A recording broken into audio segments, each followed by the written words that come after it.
For 2 days, bikers of all ages, from all around the globe, gathered for the 115-year birthday party Harley-Davidson tossed to celebrate its rich history. We started indoors, at the Oval, for Flat Out Friday that was part spectacle and all speed.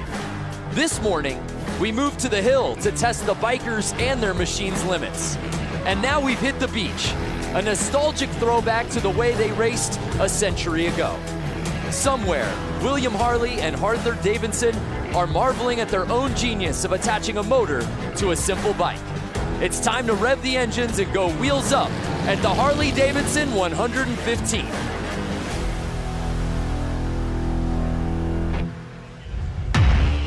Welcome to beautiful Bradford Beach in Milwaukee. It's been an amazing 2 days of events out here for the Harley-Davidson 115th anniversary celebration. We started out last night with Flat Out Friday. This morning we had a hill climb, of course, and we end out today's action for the Bradford Beach Bowl. It's the Bradford Beach Brawl live from Bradford Beach here in Milwaukee, Wisconsin, presented by the Race of Gentlemen. What's happening, everybody? Brandon Graham joined alongside X Games gold medalist Lance Corey, and the lovely Diana Dahlgren will be rounding out our broadcast team out there on the course. I hope y'all are ready for some racing because, Lance, we've got 6 different classes of motorcycle hitting the beach here today. It's incredible. I mean, for the fact that this hasn't been here for 110 years and we're recreating history right now, I'm mind blown. Yeah, well said. 1908 was the last time bikes hit the sand, so we are in for a treat here today. And taking a look at our menu of events, heavy, men's hooligan, men's moco, men's vintage sportsters, men's brakeless 45, the mixed TROG 45, and I know your personal favorite, Lance, the mixed Hollywood 80. You have that correct. So we'll be seeing all of those classes hitting the beach here today. Just fantastic conditions. A little earlier today, if you were watching the hill climb, you saw what a muddy mess it was with the rain out there. Not a cloud out here that puts us in danger of any sort of precipitation. I think it's going to be ideal conditions. So before we get to the racing, as you see that beautiful commemorative flyover, we of course want to honor our country, and that's why before we kick things off, we started off with our national anthem, sung by Amy Eisenhut.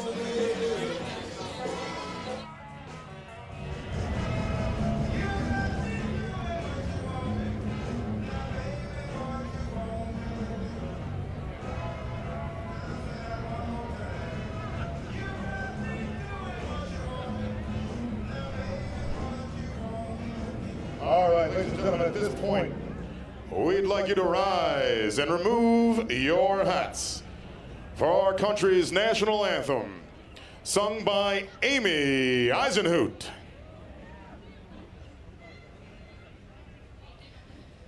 Oh, say, can you see by the dawn's early light what so proudly we hailed at the twilight's last gleaming, whose broad stripes and bright stars through the perilous fight o'er the ramparts we watched were so gallantly streaming.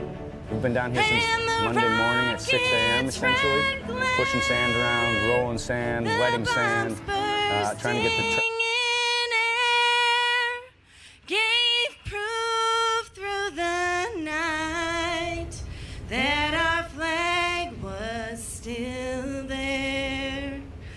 Oh, say does that star-spangled banner yet wave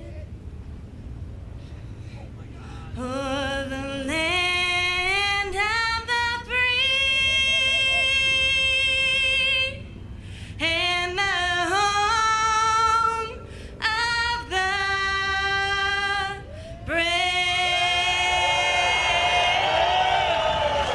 and gentlemen, Amy Eisenhoot.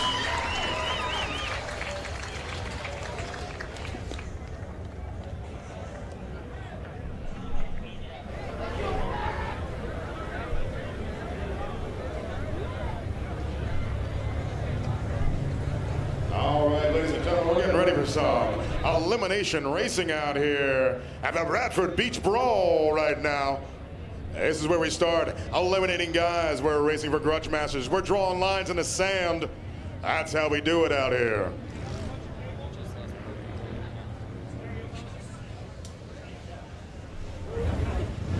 All right, we're running a bunch of classes out here. We've got the TROG 45 class. We've got the Moco class. We've got the Brakeless 45 class, the Hooligan class, Vintage Sportster class, and the Hollywood 80 class. That TROG 45 class, 45 cubic inch flatheads. All right, well, we're excited to kick things off, but before we do that, let's check out a preview on the bikes we'll be seeing out here today. Let's send it down to Diana. Same as the TROG 45. Lance, Brandon, thank you guys so much. We are down on the sand. We are going to run through the 6 classes for tonight's events. First bike here on my left-hand side. Yeah, we got Matt Harris here on a vintage Sportster. He's going to show these modern Sportsters how you push an old vintage Sportster around the track.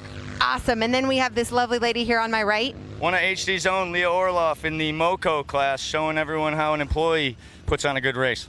That's right. That's what I love about Harley-Davidson, employees-only class. Then we were moving into more the vintage realm. Yeah, you got 2 great vintage bikes here. We got the Hollywood 80-inch class with the knuckle on my left and the TROG 45 class here on my right. Again, these guys are going to show you how fast these vintage bikes are, and being as old as they are, they still put out a ton of horsepower and push around the track. Not only that, he's wearing the Harley-Davidson vintage collection sweater that I have, and I love it. And then we have the more modern bikes. Walk us through these 2. Yeah, so we got the TROG 45 class, brakeless, and we got the Sportster Hooligan class over here on my right. That's right, we got the hooligans. Well, this is such an amazing event, so important in so many ways. Tell us a few difference between the modern and the vintage. Yeah, the thing I love about this event the most is that we're bringing together modern and vintage. It's not very often you see that happening, and it's really the vintage harkening back to our history and celebrating that, but now we have modern motorcycles, so we're going to see what those things can do out here on the track as well. This race hasn't happened for a long time, in over a century. Guys, let's go racing. Yeah, we can't wait. Enough talking about it. Let's be about it, Lance, as our first class is ready to kick off our action here today. Man, you cannot beat this view that we have here on the beach, on the Bradford Beach. Incredible. So starting things off, we have the men's hooligan class. There you see what it makes a hooligan. And these guys really are the spirit of the whole weekend of the Harley-Davidson 115th anniversary out here, Lance. They really are. I mean, they're riding bikes. I wouldn't say they're 115 years old, but they got to be 80-plus years old. Great to see them still out there running. Yeah, so there is a look at our start list. Semi 1 of 2. Ever had anybody get and the fans have absolutely invaded Bradford Beach. This is such an amazing event, completely free, and everybody has come out here, and we've seen it. We saw it at Flat Out Friday last night, and we saw it earlier today out at the Hill Climb and Little Switzerland Ski Resort, and no better way to cap off today's action than out on the beach. That is right, and we are so lucky and so happy to have this beautiful weather for the riders as well as us viewers. Yeah, there you see a great look at the beach, and that's a beautiful shot of the boat. To give you a little sense of perspective, we're actually up in the boat. That is where we're doing this broadcast from. This is about as good as it gets for a broadcast booth. That is correct. In fact, I didn't even realize it was a boat until you just pointed that out. My goodness, where have you been, Lance? I've just been enjoying the day. You really have. We're having such a good time. It was a great day. We were at the Hill Climb earlier today. Actually got in a helicopter to get over here, once-in-a-lifetime experience. And again, we can't thank you fans enough for watching online. This show is as much yours as it is ours. Tell us what you want to see, who you want us to talk to, what you want us to highlight, and where you're watching from, and we'll give you call-outs all broadcast long. This is for you. Lance is opening up Facebook right now. We're ready to rock. I'm loving how all these guys are just in vintage gear, vintage helmets, vintage sweaters, like Diana had said. It's an homage to yesteryear. And you see the flag girl getting ready. Semi 1 of 2 here in the hooligan class. Number 39 by Kevin Bass out of Prior Lake, Minnesota. 33 bike, that's Hollywood out of New Jersey. Look at him trying to start his bike back there. These old bikes, they don't have electric starts like the new ones. We'll see the hooligans out there, they'll have electric starts. These guys are kicking and kicking. They're getting tired before the race even starts. At the 151 bike, at the line, the 51 bike, 996 bike. He's having to time the engine, advance, retard, throttle. There's two different throttles on the bike. One on the left is advancing the bike. One on the right is getting the throttle going. A lot to think about, and the race hasn't even started yet. For you fans watching at home, of all these amazing bikes these hooligans are on, which is your personal favorite? Let us know from a number plate, man. Can't go wrong with any of these, but we're ready to get it on. 51D, Harley-Davidson. We got the thumbs up. We got the flag waving. Bikes are running. And they're off. Hooligan Semi 1 officially kicks off. At number 77 bike, Josh Cole. These are fans. Well, these are our racer gentlemen, guys. Showing you how this beach racing's done. And they are off. Look at the lead that he's already got. Yeah, 50 building. Fresh track. It's like getting powder runs on a snowboard. These guys have been paving it for the last hour, waiting for these classes to hit the sand. It is not going to stay like that. Wait 1, 2 laps, and they are going to be fighting the sand. You hear that, ripping bikes?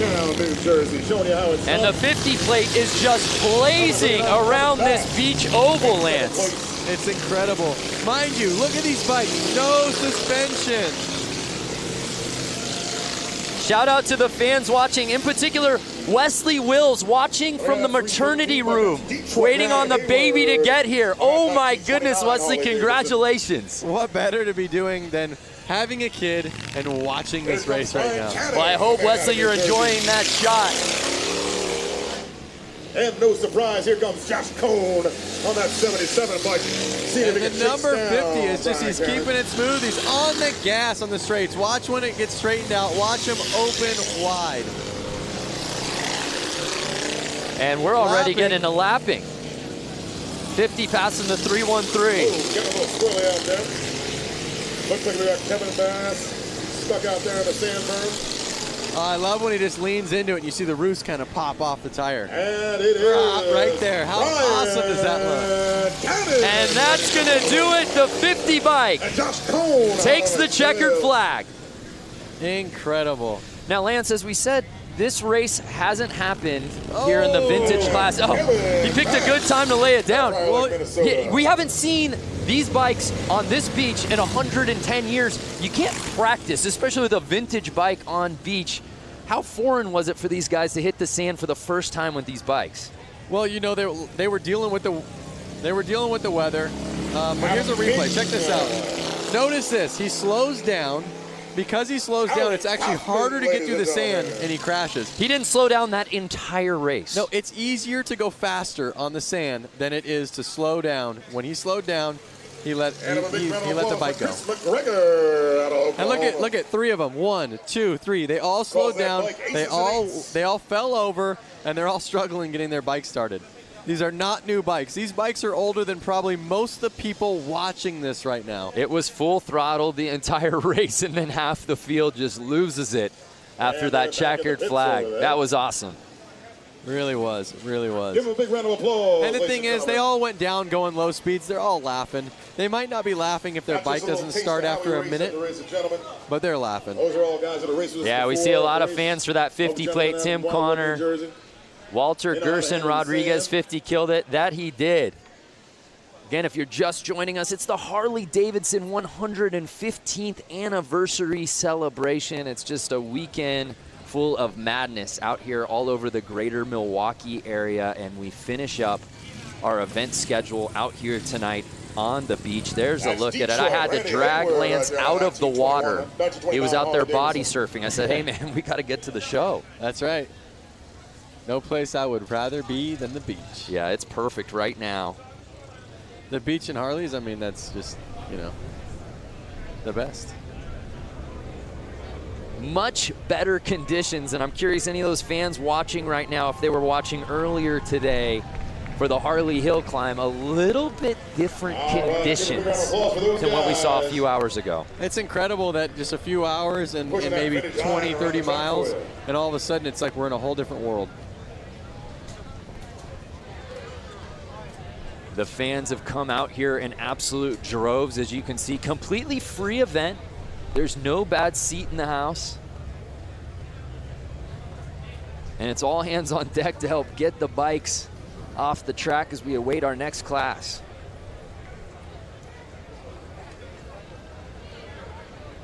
Jason Pasley, hi from Georgia. What's up, Jason? Ken Mendez was watching the hill climb. Love it. Glad you came back around. So Dan's saying he's from the west coast of Michigan. Would that be connected to this? I was told there would be no geography. So we move on here at the Bradford Beach Brawl. Again, the last time bikes hit the beach, 1908. Where were you 110 years ago? I wasn't even a thought. My grandparents weren't even alive.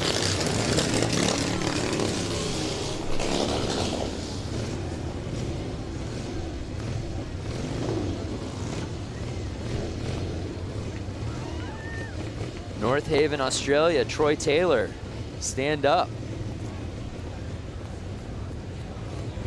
It's so awesome to see all the fans out here, and then these old Harley-Davidson vehicles, I want to say. I see kind of like a milk truck. I see a old bakery truck. You know, I know we probably can't do it, or maybe it's frowned upon, but in addition to all of these incredible new bikes, like the 2019 stuff that Harley has on display, and of course the vintage bikes we're seeing out here today, as you said, the old vehicles and the old banners. I'm talking like the old Harley-Davidson race banners. That's like the ultimate memorabilia. I would love to just grab one after the broadcast when no one is looking. I'm definitely going to have to ask the right people if I could grab one of those for the shop. Great time from New York, Quebec, Canada, Bastien Briard. So I want to know all these people on Facebook Live right now. Yeah. Are they rooting for a hooligan? Ooh. And what hooligan do they want to see out here? Yeah. You know, take the win. Yeah.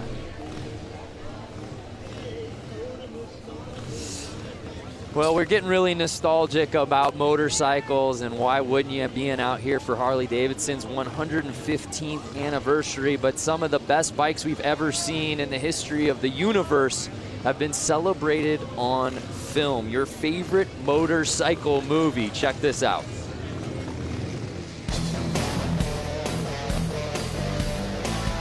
My favorite motorcycle movie is, I don't have one. I love them all. I guess I would have to say The Wild One with Marlon Brando. Terminator, because I had a fat boy. I like Wild Hogs. It's a lot of fun, and it kind of shows people it's the simple stuff in life. My favorite motorcycle movie is Wild Hogs. My wife and I watch that at least 3 times a year. Easy Rider. Easy Rider. Easy Rider. Easy Rider. No question, hands down. I have to duplicate my husband on that one. Easy Rider is the motorcycle movie. Wow, I am so glad that Easy Rider edged out Wild Hogs. What is Lance Corey's favorite motorcycle film? That's tough, man. I mean, I was born 1990, and I've watched Easy Rider. I do dig that movie. But something about watching Wild Hogs and then being able to, like, call somebody a wild hog, they're both great. It's become the ultimate adjective, that's for sure. All right, so we have vintage Sportster class lining up. Is that correct? It looks that way. Let's take a closer look at some of these bikes. Any of our fans watching out here today have got a vintage Sportster of their own? And if so, give us the stats. Actually, I'm getting word that this is brakeless 45. Oh, the brakeless 45. Yes. There will be no slowing down in this race. No. But you don't want to slow down. You want to stay on the gas. Then you stay above the sand, and you don't end up crashing. Oh, speaking of motorcycle movies, there you see our brakeless 45 contenders. I was actually going to bring this one up, that Amon Sharma Terminator. Terminator. Absolutely. Yes. When he jumps like a fat boy softail off like the into the yeah, wash. Incredibly realistic. So here's a look at our rules for the men's brakeless 45s. Pretty simple. Bikes out here on display. Anybody out there watching got a brakeless of their own?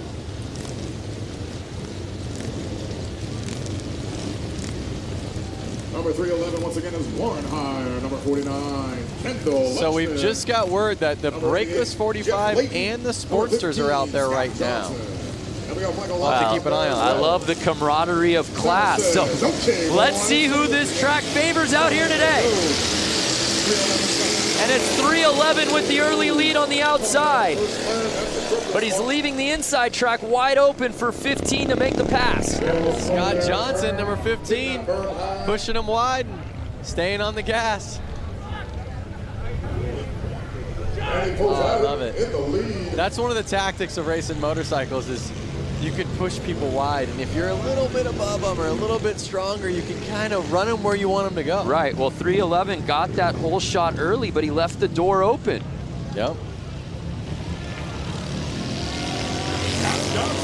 And it's Scott Johnson in the 15th place, leading the way.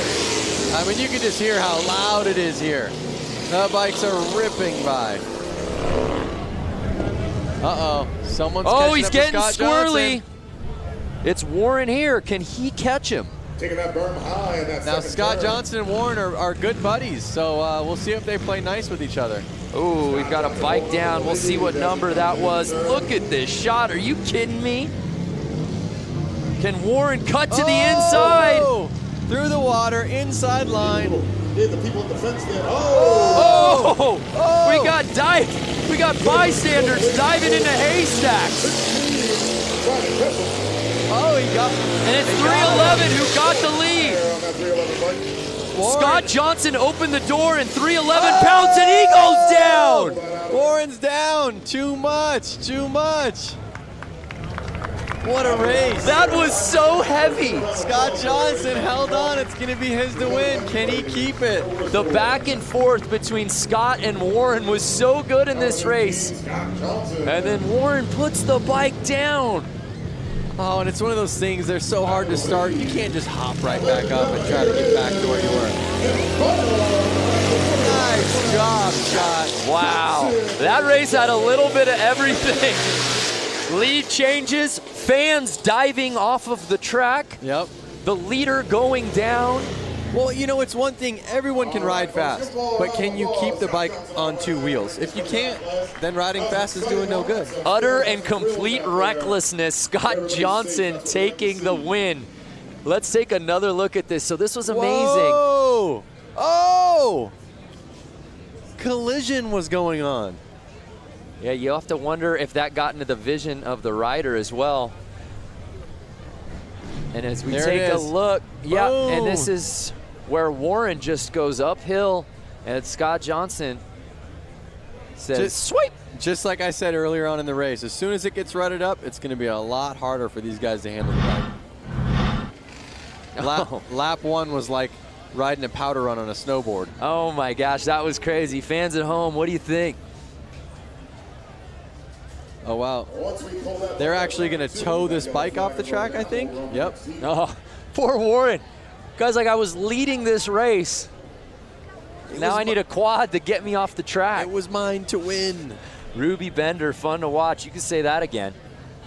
Again, if you're just joining us, thank you so much. It's the Harley-Davidson 115th anniversary celebration, the Bradford Beach Brawl. Brandon Graham alongside Lance Corey and, of course, Diana Dahlgren down on the course. Diana's got better access than anybody, that's for sure. That is true. John Meyer, sign me up. All right, folks, then we're gonna keep the excitement Get on over, bud. here. As soon as I wouldn't mind being in one of those boats.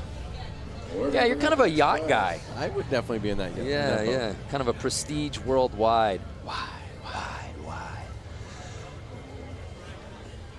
So we're getting ready for our next class, and hopefully it lives up to the hype. What we've seen so far has been some great racing. Josh Jones, I think this should be every weekend event all across America. Josh, we're there too. Hey, for more on the course, let's head down to Diana. What's going on, Di? Hey guys, you know what? I'm just on this massive water truck. We're gonna go do a little maintenance right now, and we're also gonna steamroll behind the water truck. We're gonna get this course nice and flat for the next set of races. Guys, it's gonna be good. Wow, so we're gonna have another race where a guy out front gets the perfect track. And there you see her pageant wave, like she's marshaling the parade.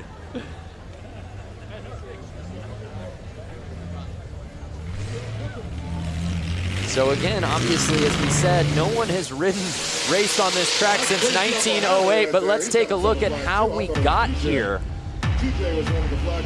It takes a village to get this thing going, but Lance, job well done by all of the contractors out here to make it possible for us to bring these bikes out today. It's incredible. And these guys, they're people that ride or hang out with the riders a lot. You can't just come out here and make a track if you don't know what it's like to ride the bike. Right. Yeah, you can't just merely push sand around and make an oval. There's absolutely a science to this. Definitely. And oh my goodness, Diana's got a t-shirt gun. Please cover small children.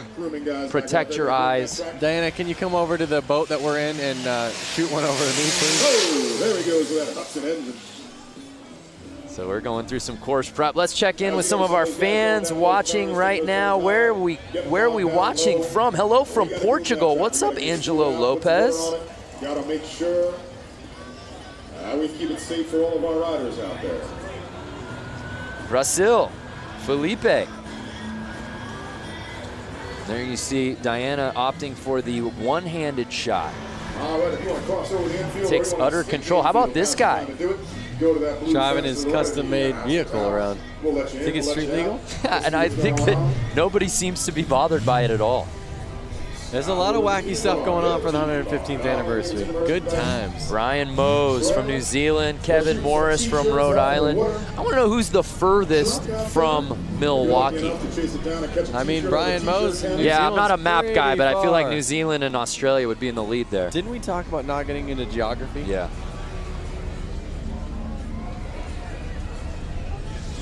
Well, Diana has been very busy this week. She's got her hands full. She actually was out at the Harley-Davidson Museum a little earlier this week. 115 years ago, two friends, William and Arthur, came together to create Harley-Davidson. We are going to show you a little bit of the history, culture, and most importantly, the bikes here at the Harley-Davidson Museum.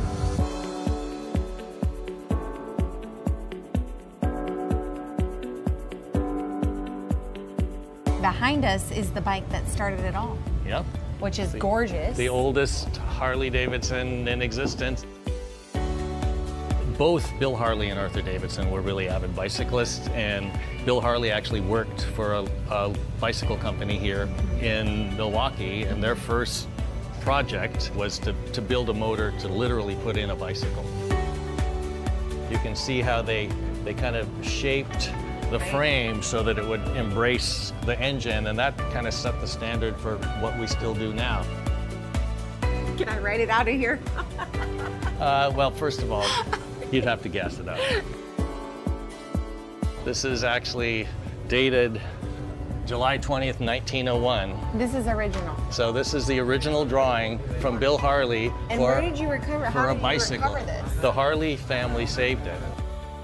They had the foresight to save stuff from almost the very beginning. Over there is the book from 1907 when they incorporated, and they actually began a program of saving at least one bike new right off the line in 1915. Wow. And we do that to the present.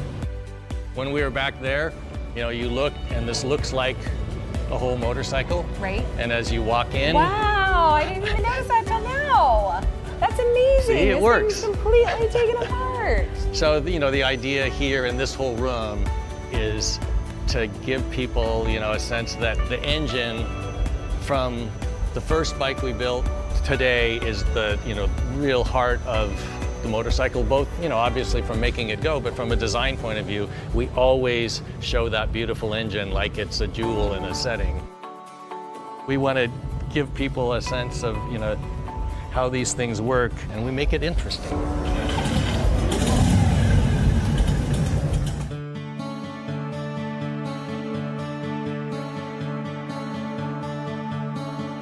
By 1920, we were the largest motorcycle company in the world and sold over 28,000.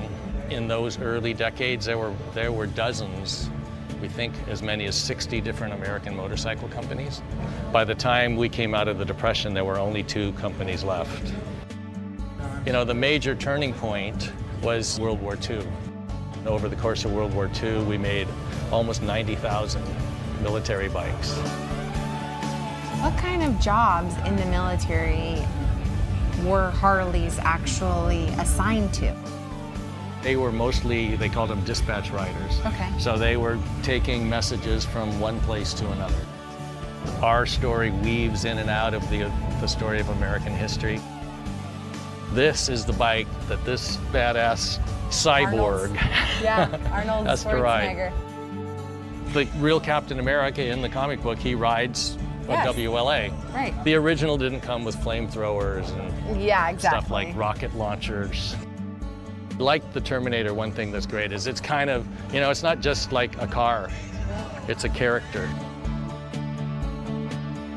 So Jim, we've walked around, there's a lot of stuff in this museum. Yeah, when you think about motorcycling, it's not just the bike, it's the black leather jacket, all the uniforms, and then all the things that people do to add to their bikes. So we've got, you know, just an incredible array of things to help tell the story. What do you hope each person that sets foot through this door gets? If you come into this place and you're a Harley-Davidson enthusiast, we're gonna stoke that passion further. If you got dragged along by somebody and you don't think you're gonna like it, you're gonna leave thinking, you know, that was actually interesting and I've never really thought much about motorcycling, but that's an interesting subject. There's something for everyone here at the Harley-Davidson Museum, that's for sure. That's the goal.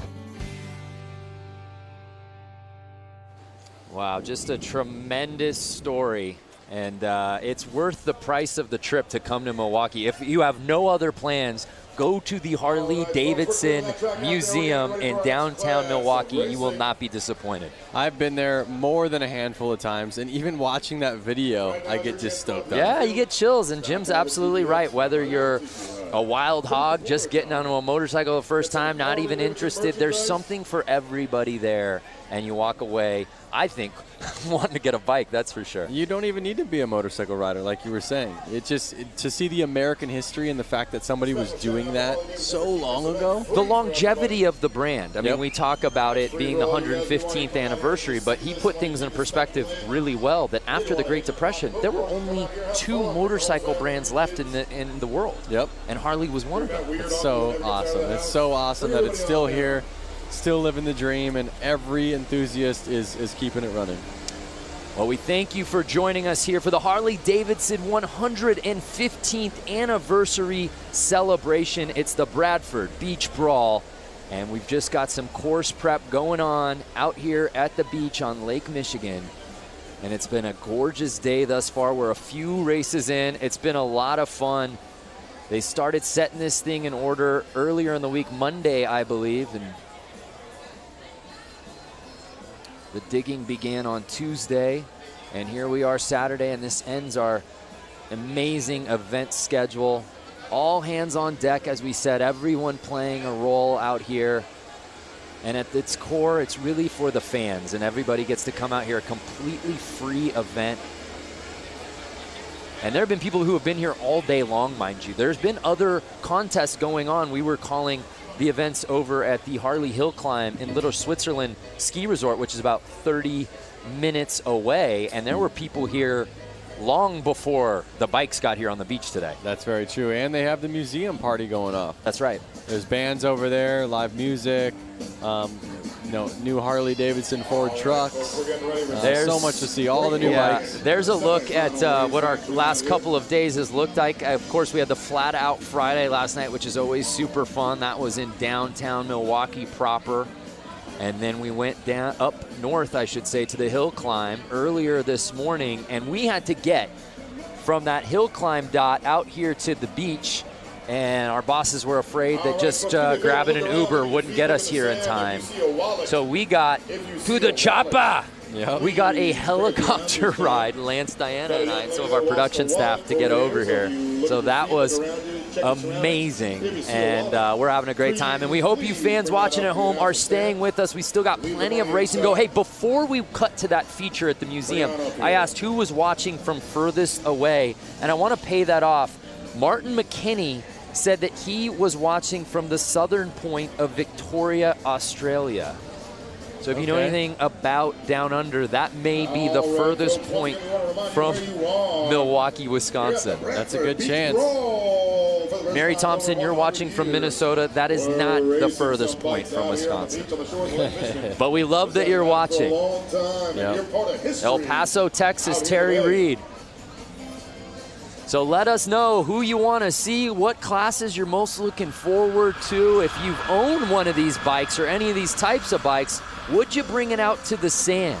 Because I think a lot of these guys say, oh yeah, I'd ride the hill climb, or heck yeah, I'd go into the arena and do the oval on the concrete. How many of you guys and gals with bikes would take it out here to the beach?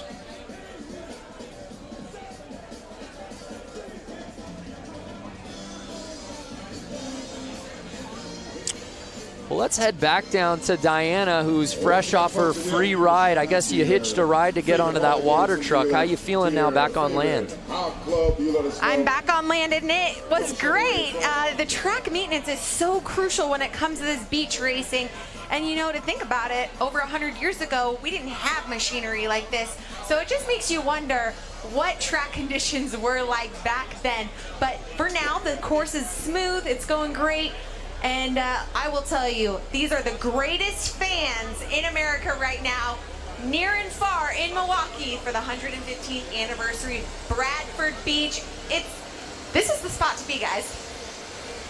Yeah, there's no doubt. She's got the best seat in the house, and we're getting ready for our next class that will be hitting the beach, the Hollywood 80, Lance. All right, folks, listen, it takes a village to look around, look at your feet, see if you find a wallet. We got a young lady missing a wallet. So there you see fans in attendance. We've got fans in the infield. We've got fans out here. There's some stadium seating just east of the sand. And lines of traffic. I feel like cars are even stopping near the beach just to roll down the window to get a view of this thing.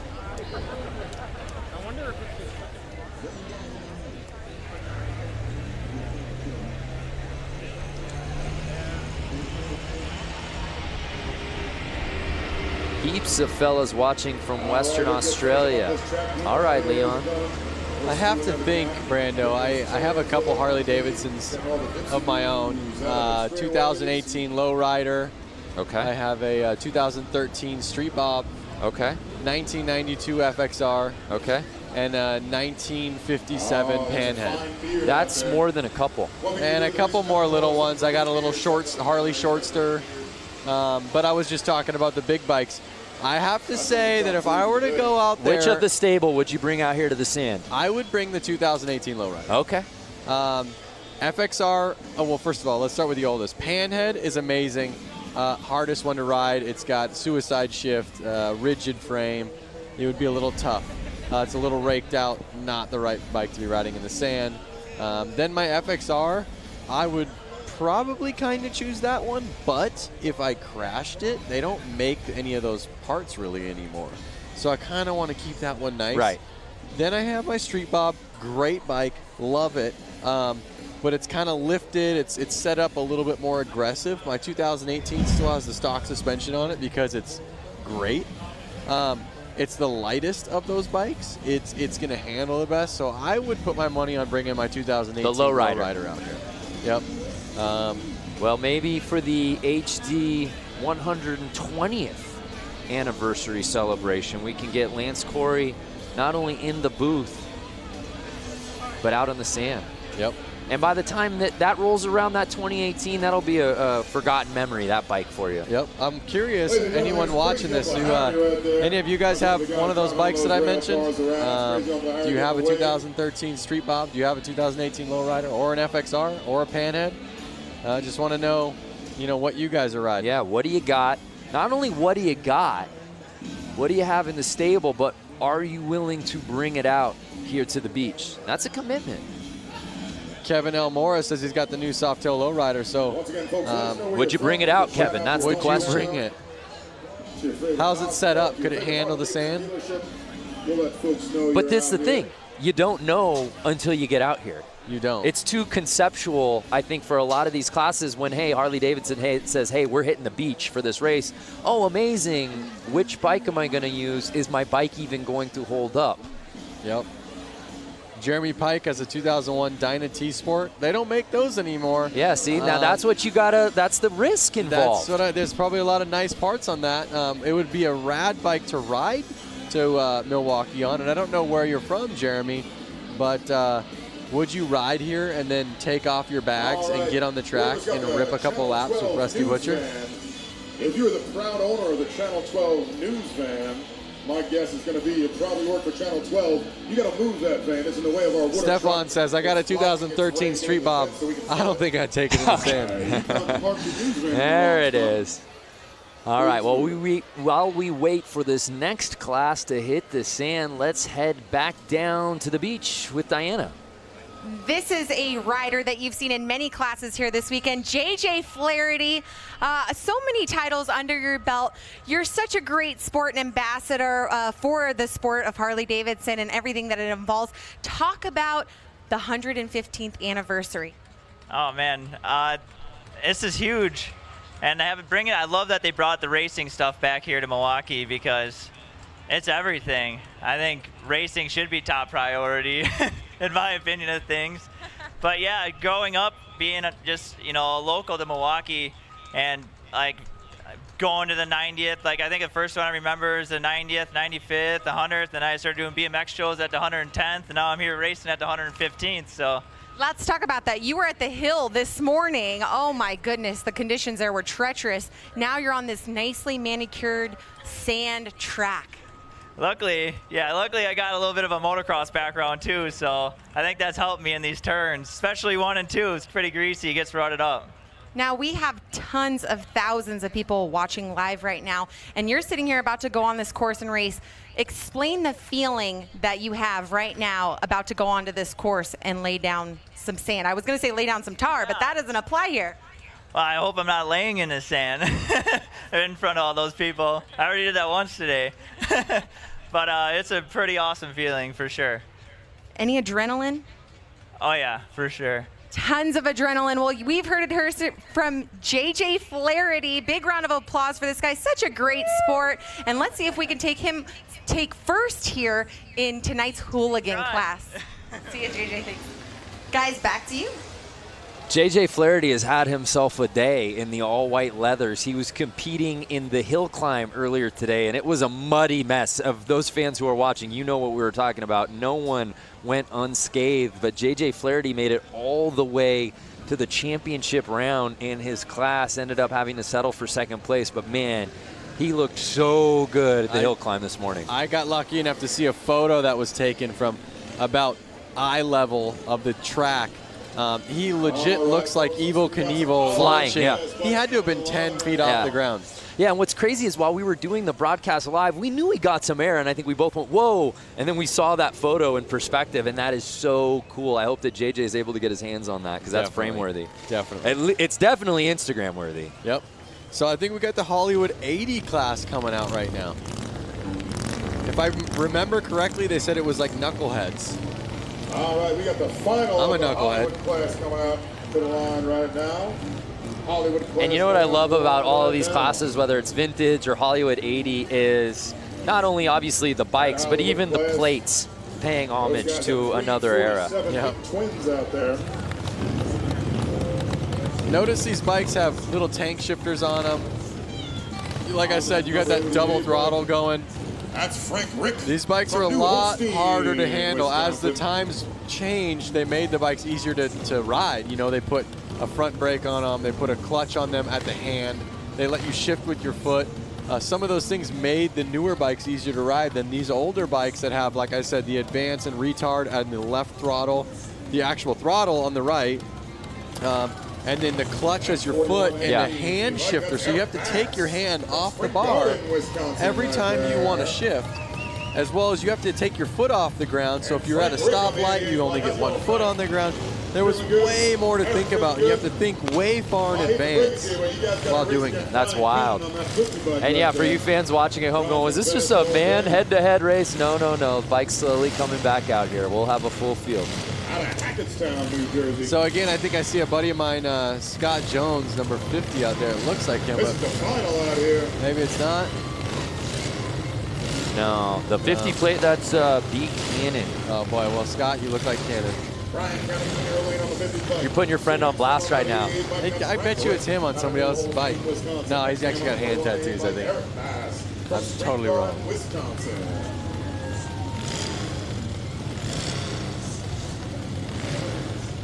Daryl Jewell, back in 73 and 74, we drag race on the beach at night, had a 73 Sportster. All right, Daryl. So awesome. Out of Brawl, Lake, Minnesota. I'd love to get my hands on that Springer for my Panda. Mike Melanie Lazelle interviewed the flag girl. Yeah, she's kind of stealing the show out here today. Yeah. Notice how she kind of like waves it, and they don't go until she does a big jump, and I believe hits the ground. Yeah, see, waving, wave.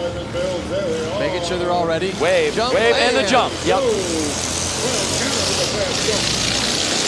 And they're off. And it looks like the 50 plate building that huge lead. He is not messing around. And again, look at fresh tracks. They're making the ruts. They're not taking ruts, they're making the ruts. On the gas, waves coming in. Taking no prisoners out there right now.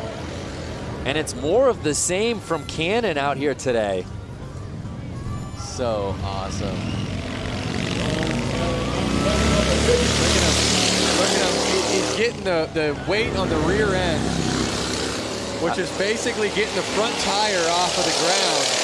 It doesn't look like it, but the weight is completely off of the front tire, which is making the bike get through that sand way easier than you would imagine. It's still hard, but a lot easier than if you didn't. Well, no, I see what you're saying. Brian Cannon making it look like a Saturday stroll. Look at the lead he's built.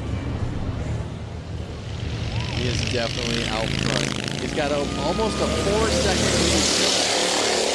You can hear these bikes through our microphones just ripping.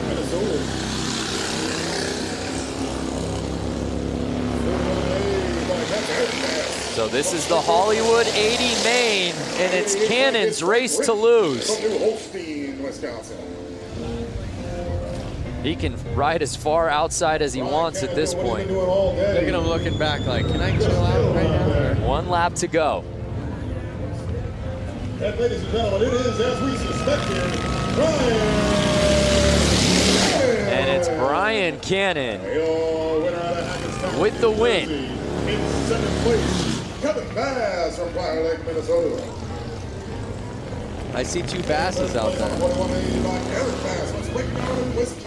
Well, Seabass and the guys offered to pick up our tab. Don't go there. Okay. Not yet, I guess. So Brian Cannon leaves no doubt about it. Just riding like his head is on fire all day out here on this course. And this time, though, Lance, he finishes the race and stays on the bike. And he really put it down there. It's always nice to come out for that vengeance. Looks like number 88, Frank Rick, laid it down that last turn. It's always nice when you can go twice in one day, right? When you have more than one race. I think the first race you kind of just get the EBGBs out, you know? You're ready to go, and then you finally are like, all right, I'm ready. And if you're just joining us, this is a weekend full of races. A lot of these guys that we're seeing out here tonight at the beach, we saw earlier today at the hill climb, and a lot of those same guys we saw last night at Flat Out Friday. Yep. A lot of motorcycle racing for a lot of these guys. It also involves some bike switching. Now we gotta help you, huh, buddy? Look at all the smiles coming off the track, all their friends, mechanics, maybe bike owners that are letting their friends ride their bikes. Well, JJ Flaherty, who Diana Dahlgren was interviewing earlier, actually lost to a rider whose bike malfunctioned right before the start of the race and had to borrow a friend's bike literally 30 seconds before the start. Maybe that was his trick tactic.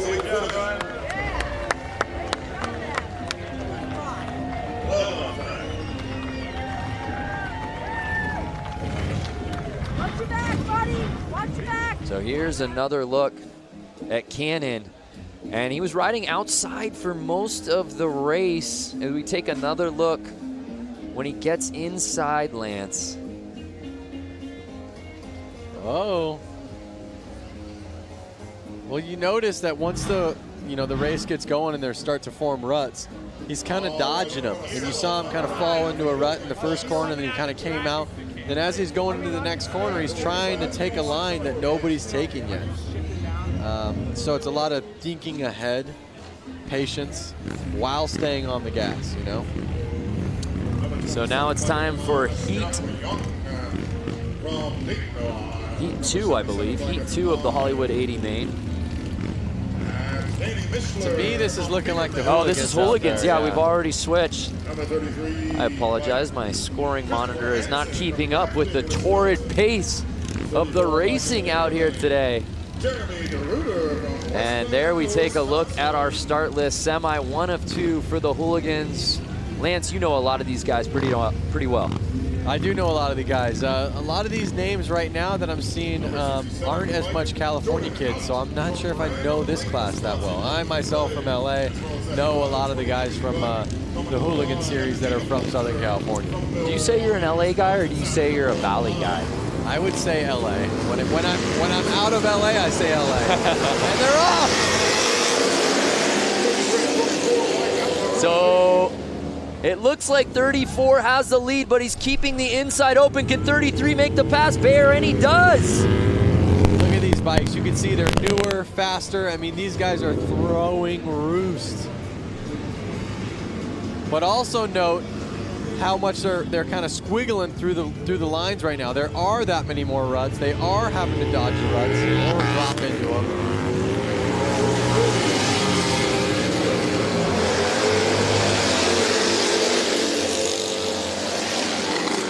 So now it's Hansen, 33. Can he hold on? Right behind him, 77, Mishler. He's building quite a lead here with 2 laps to go. Notice how when they're going down the straight, they lean back, and when they go into the corner, they actually kind of lean forward up on the front of the gas tank. It's kind of because they need the front end a little bit to steer. That's the stance. See how he's on the front? He's not on the back of his seat. It's final lap. Can Hansen hold on? Now he's on the back of his seat. Ah, yeah. You see that transition? He's pulling tear-offs out there, which means he's getting roosted. Or throwing dirt up off his front tire. He probably doesn't have a front fender. And here comes the checkered. It's Hansen taking this semi.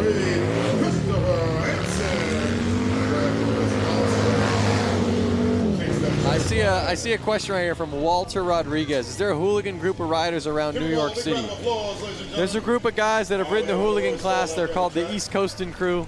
They're out of Connecticut, New Haven, Connecticut. I want to say that's what, maybe 45 minutes from New York City. They have ridden hooligan classes, and they kind of do stuff like this. I don't think they're here this weekend, but there are people on the East Coast doing this. See Mike Melanie Lazelle, 33 must-ride dirt bikes. So let's take another look here down the stretch before that first turn. And early on, it was the 34 bike, but he went outside, and 33 was able to pounce, and there was no looking back after that first lap. Like I said before, those ruts are kind of messing with these guys now. They're having to hold on to a wild animal almost. A little bit different than riding your Sportster on the paved ground. I will say. So we've still got another semi-final in this hooligan class. I think I see a couple of the crowd favorites heading out to the track right now. So who will join Hansen and the boys who qualified out of that first semi. Number 35, Dave Kilkenny from Waukesha, Wisconsin, comes to the line. It's great too, Lance, because there is such a huge contingency of Midwest riders, particularly Wisconsin riders. We've seen it across all platforms out here the last 2 days. Yeah. And there's our guy, JJ Flaherty. Going from flat tracking in a little arena on concrete. Yep. Launching his Harley like Evel Knievel up a mountain. And now he's here on the beach, riding in the sand. And I believe through every single race, the promoters have made them wash their bikes so they don't transfer the sand to Makes the concrete, sense. the dirt to the sand, vice versa. I think it's kind of a rule by the city, as well as keep the tracks clean. Here's the real star of the night, Flat Girl, and they're off. Oh, and Flaherty gets into a little bit of a scuffle.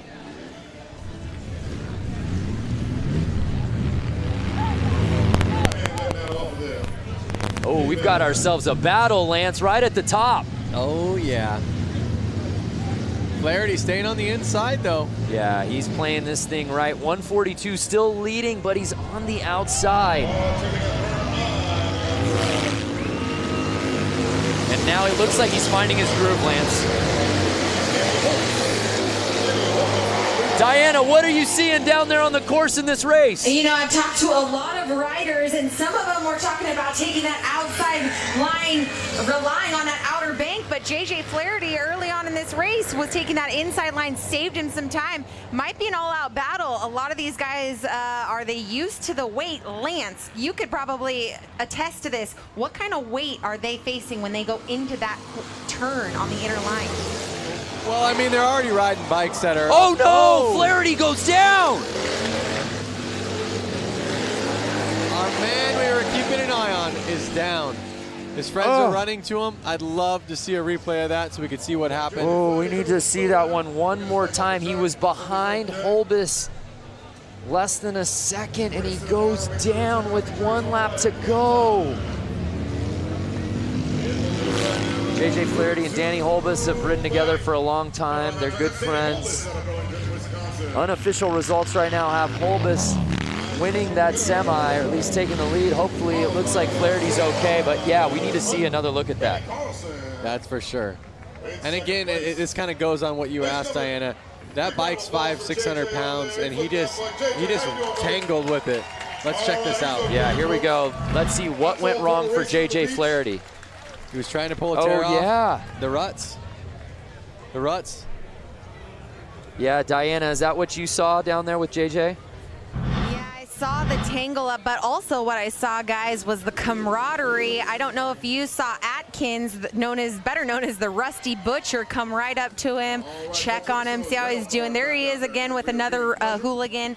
That's the love and camaraderie we have here in Harley-Davidson and flat track racing. Yeah, well said, Diana, especially in this hooligan class. So many of these guys are friends. What started out as just friends riding together, gaining notoriety, and it's evolved into something so much bigger than that, and they're all out here today.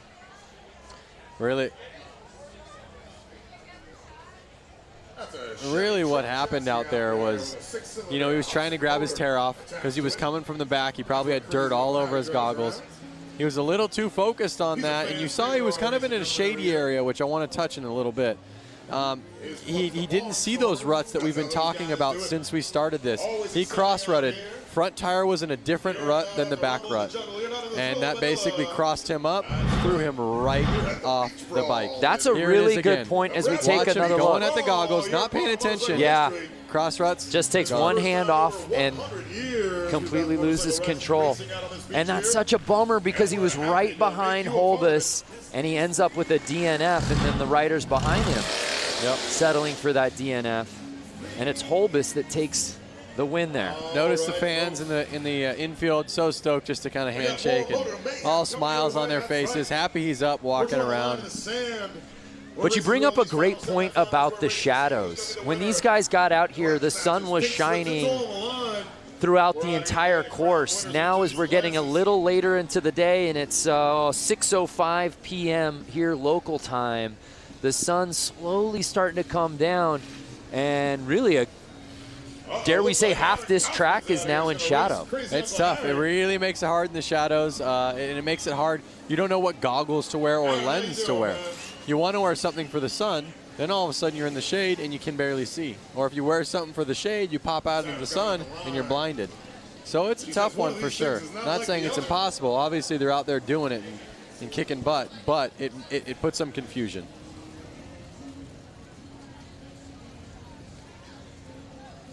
So we're shaking it up a little bit out here for this one, as you can see.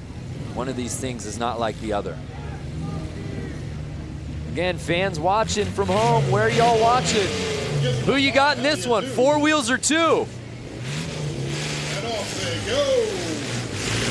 tell you what, it's also a battle of gears. Look at how much he is steering that thing. Just on him, left, right, just to keep it going straight. It's already turning around with the look back. So you can imagine with how much he's having to correct those steering wheels, how much a motorcycle's having to do it. John Holt watching from Tucson. What's happening? Paul Gorbett from the UK. Oh, and the bike makes the pass on the car. He's getting a good lead. He's got about 2-3 car lengths, but that car is hauling butt into the corner. You gotta get yourself a Harley-Davidson motorcycle, son. Can this car somehow make its way to the inside for a pass? 151, not giving him an inch. The man in the car's got a cup holder, a drink. He's just hanging out. Look at that, thumbs up, good times, positive vibes. That's all it's been here all weekend long. Good vibes across every race. Christopher Pinnicky watching from Des Moines, Iowa. Randy Serta, California. Australia announced Louisville, Kentucky. What's up, Trevor? What would you ride, the bike or the car, Brando? I'd go 2 wheels. 2 wheels. How about the viewers? You want to drive that car or ride that bike? I want to drive the car, but something about getting a motorcycle on the beach feels like a once-in-a-lifetime opportunity. Oh, now the speed's picking up a little bit here. What happens on this turn? That's what we do, ladies and gentlemen. We throw a bunch of one thing to note. out of the sand we see. Who comes out on top?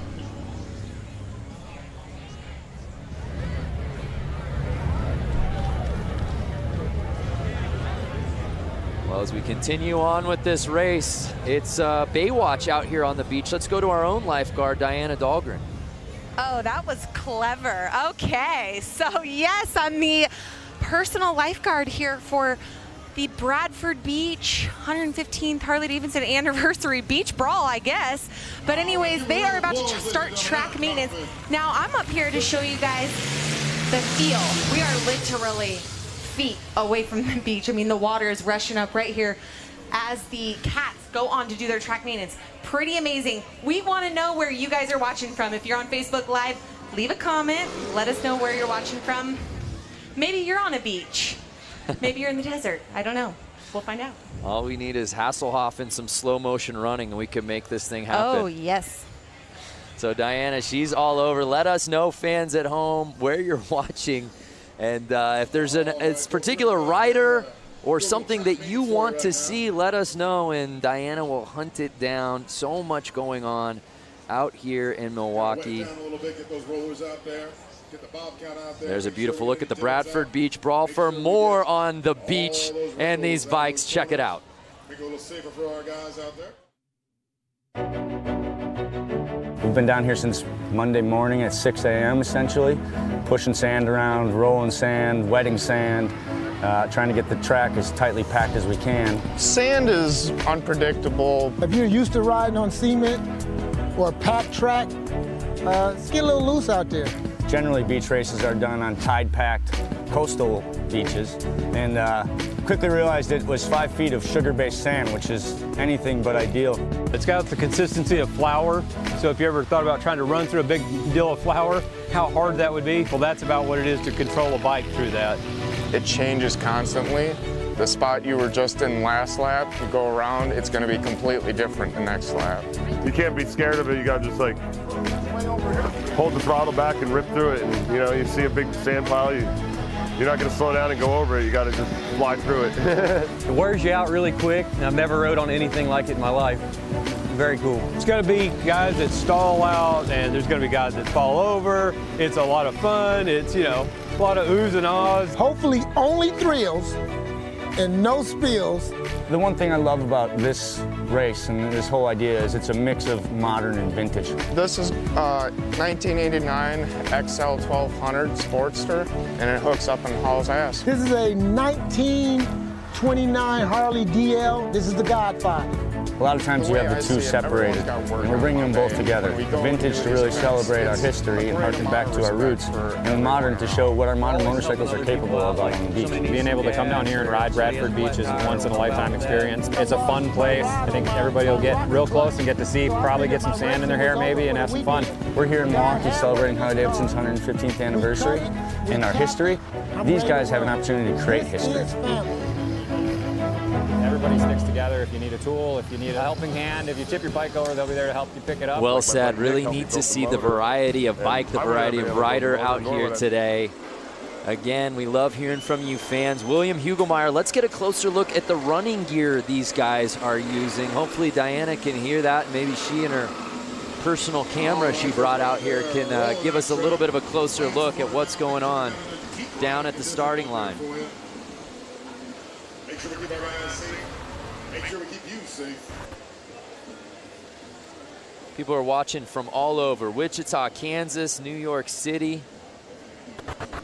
Thunder. You can't hear me? Hey, there we are, Diana. Hey, guys. Yeah. Oh, we're losing you. We're losing you, Diana. I don't know what cell service she has, but she's not coming through. So if you got a kid who's a skateboarder, get him up to the rail, we'll be passing out some. I love that one bike. I can't recall the model he said it was. He called it the Godfather from 1929, Lance. I know. I was thinking to myself, wow, in like 10 years, that bike's going to be 100 years old. And he's out here riding it in sand. That thing would be up on my mantle at my house. Brad Talbot watching just across the lake in Michigan. Brad, wave to us so we know that you're watching. Kenneth Kramer, Kansas City. Mick McNasty, I hope that's your given name, Glasgow, Scotland. Just a wonderful day for racing, and I can't think of a better way to sort of cap off the weekend festivities of the racing than being out here on the beach. You see the sand maintenance going down right now. One interesting note that we heard in that feature was one of the riders talking about the consistency of the sand, and what he likened it to was flour. I heard that, and I was like, that's pretty good. But you know what? I've ridden on beach sand a ton in my life with sand tires, right, stuff like that. But I've never ridden on lake sand. And he made a point that it is different. A different type of consistency. Maybe Diana's down there right now. Can you tell a difference between that sand and sand you'd see at the beach? I guess this is like sand you would see at the beach. But I found her. And what is your? Very nice to meet you, Zaria. So we are out here. We're hanging on the infield of the Bradford Beach Brawl. How's it going out here so far?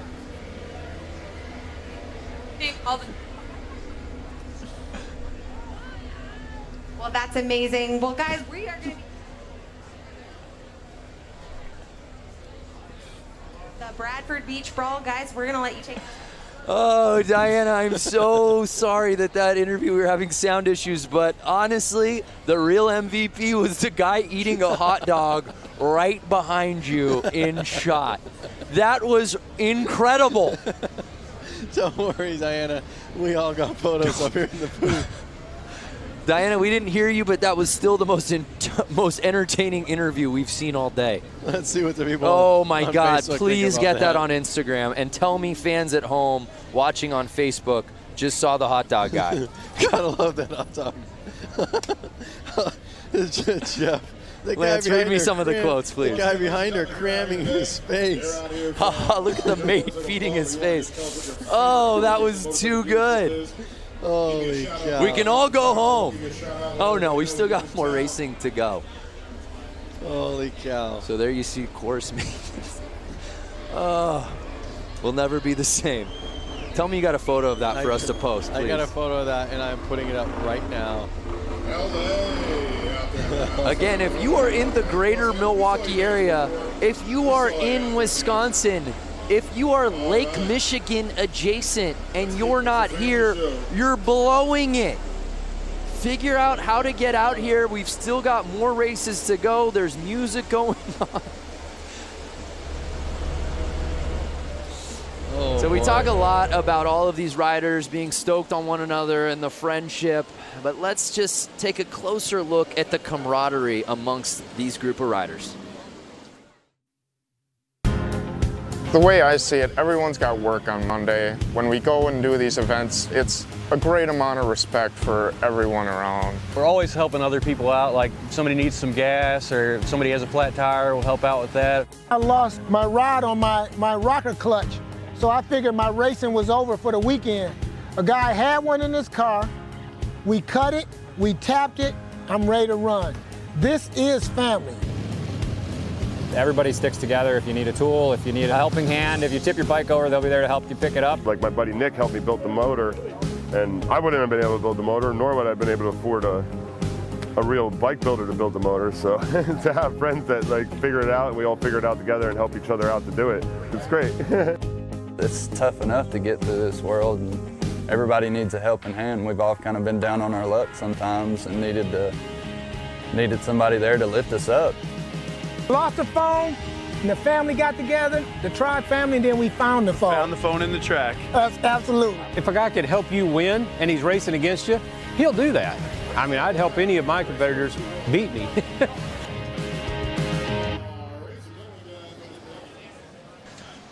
Such an amazing time here on the infield of the Bradford Beach Brawl. Geez, that's a tongue twister. But anyway, standing here with a lovely lady I just met.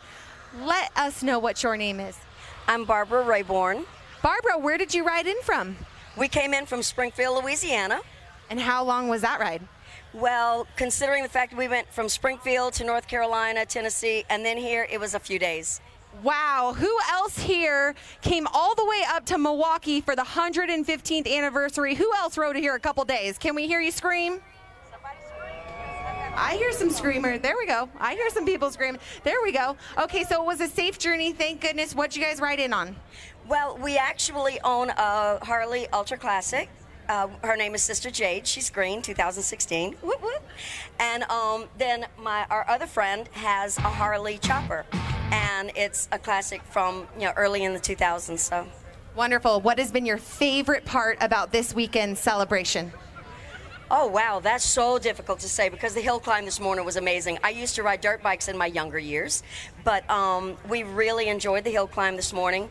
I tell you what, Suburban Harley and our Harley, the Iron Harley, look, those places had some amazing parties yesterday. We really had a ball. Wonderful. Well, everyone out here is having a great time. We're in the infield. If you guys haven't experienced infield yet, come on in here. Loads of activities happening. Thank you so much for talking. Very nice to meet you. Guys, back up to you. Yeah, I love it. This whole weekend, I don't care where you are. If you're outside the hotel, you're walking to a restaurant, last night at Flat Out Friday out here at the beach, or hill climb earlier today. So many people like that lovely lady that Diana was speaking with, just people who rode in here. You and I were commenting and marveling at all the different license plates we were seeing on the Harleys. We saw bikes from Mexico yesterday. I want to kind of go back to Facebook Live right now.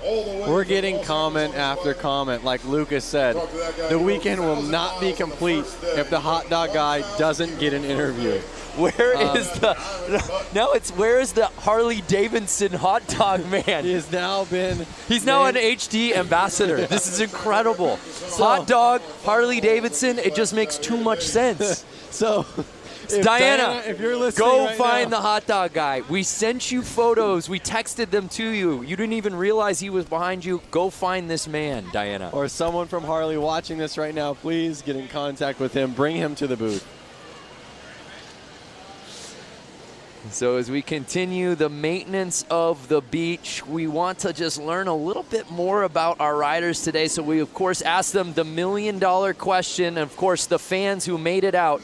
When did you first start riding?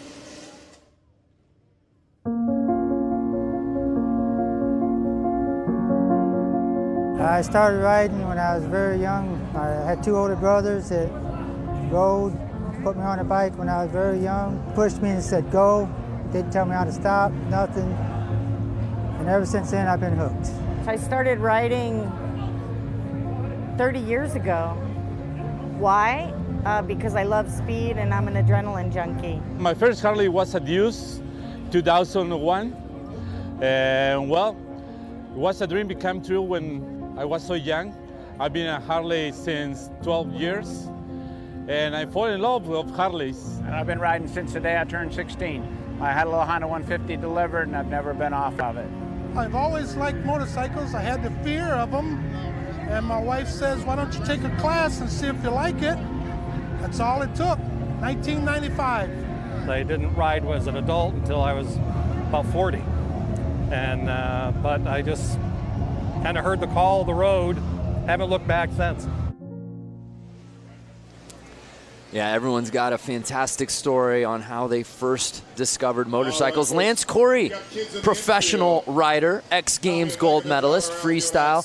Tell us how you got into riding bikes. I just had, actually my parents did not ride. I had a cousin, 2 cousins that rode motorcycles. They were a bit older than me. When they grew out of their PW50s, one of them was handed down to me. So I've been riding since I was about 4 years old, into motorcycles my whole life, and got a Harley-Davidson right when I turned 16. It was only fitting. You can get your license, you can get a Harley-Davidson.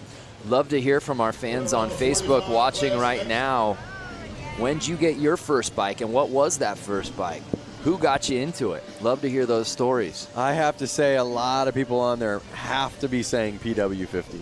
I think every kid, you know, even if they're 40 years old now or something, they all kind of started on a PW50. And I would imagine and hope that most of them, when they could get a driver's license, went to a Harley-Davidson first.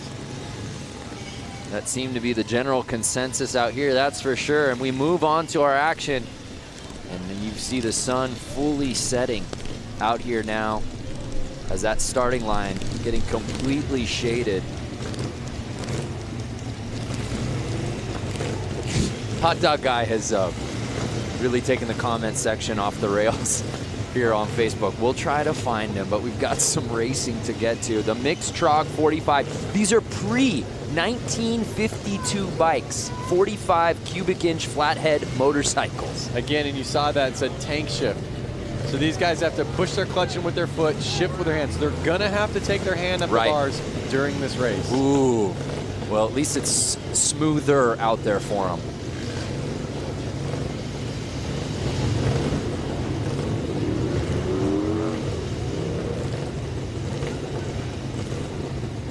There's a flat girl that a lot of the viewers on Facebook are.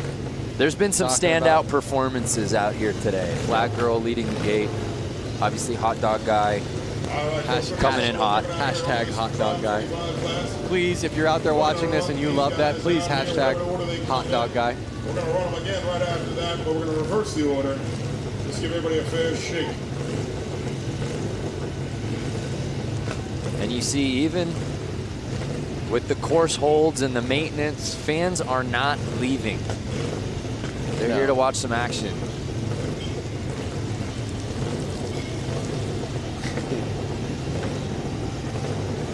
Hey, Michelle Havens-Moore just bought my first Harley last week. Congratulations, Michelle. You'll never be the same. So awesome. Uh-oh. Hold off. What's going on?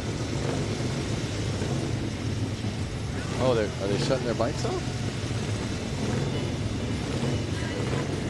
We're getting word of something. Again, this is the TROG 45 class.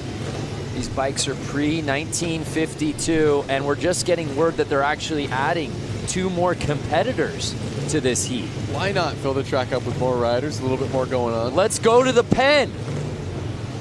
1188. Get yourself up to the starting line.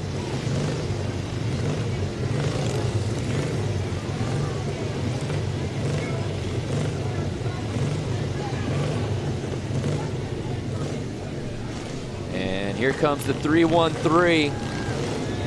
Remember, this is the bike, I believe, from 1929, Lance. So awesome. The godfather of them all. Look at how clean the paint job is on it. Amazing.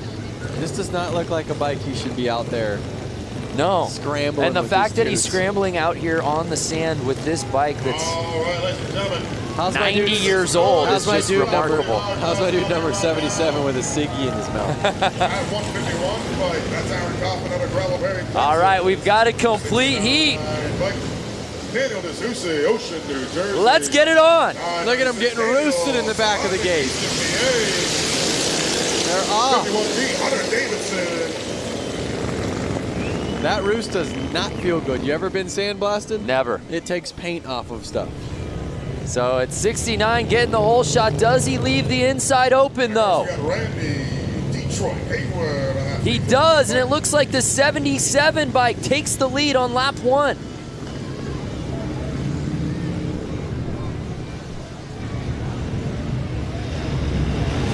That looks like fun.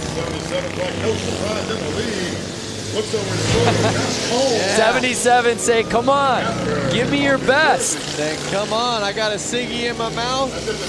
I'm ripping. Give me something to work with. It's golden hour out here at Bradford Beach.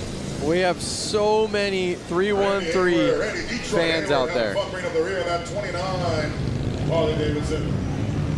I mean, this is just, by the way, professional athleticism at its finest with the ciggy in the mouth. Notice how the number 77 is leaning that bike into the corner, foot out, dragging. That's the stuff that looks fun. Watch him, put his foot out, he's dragging. Look at how much he leans that bike over. Look at that thing. Look at that lean. Committed, so committed. And again, he keeps turning over the shoulder, waiting for somebody to come chase. Can the 69 bike catch him?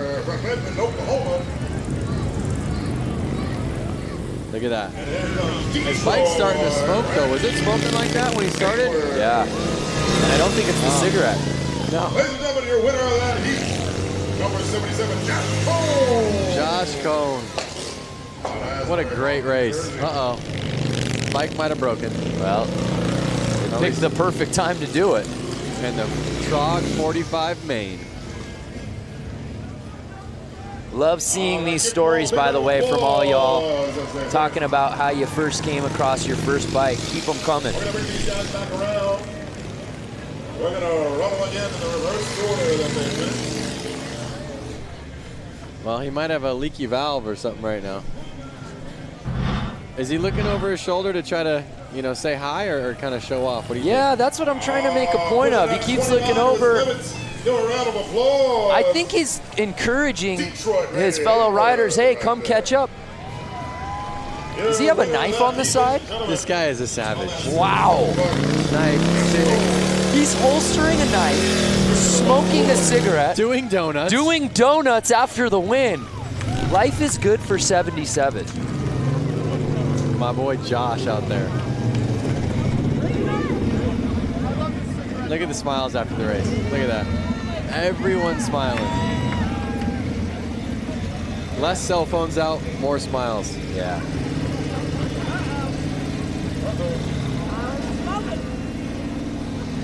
That is racing at its very core right there. Well, let's head down to Diana. Diana, what you got?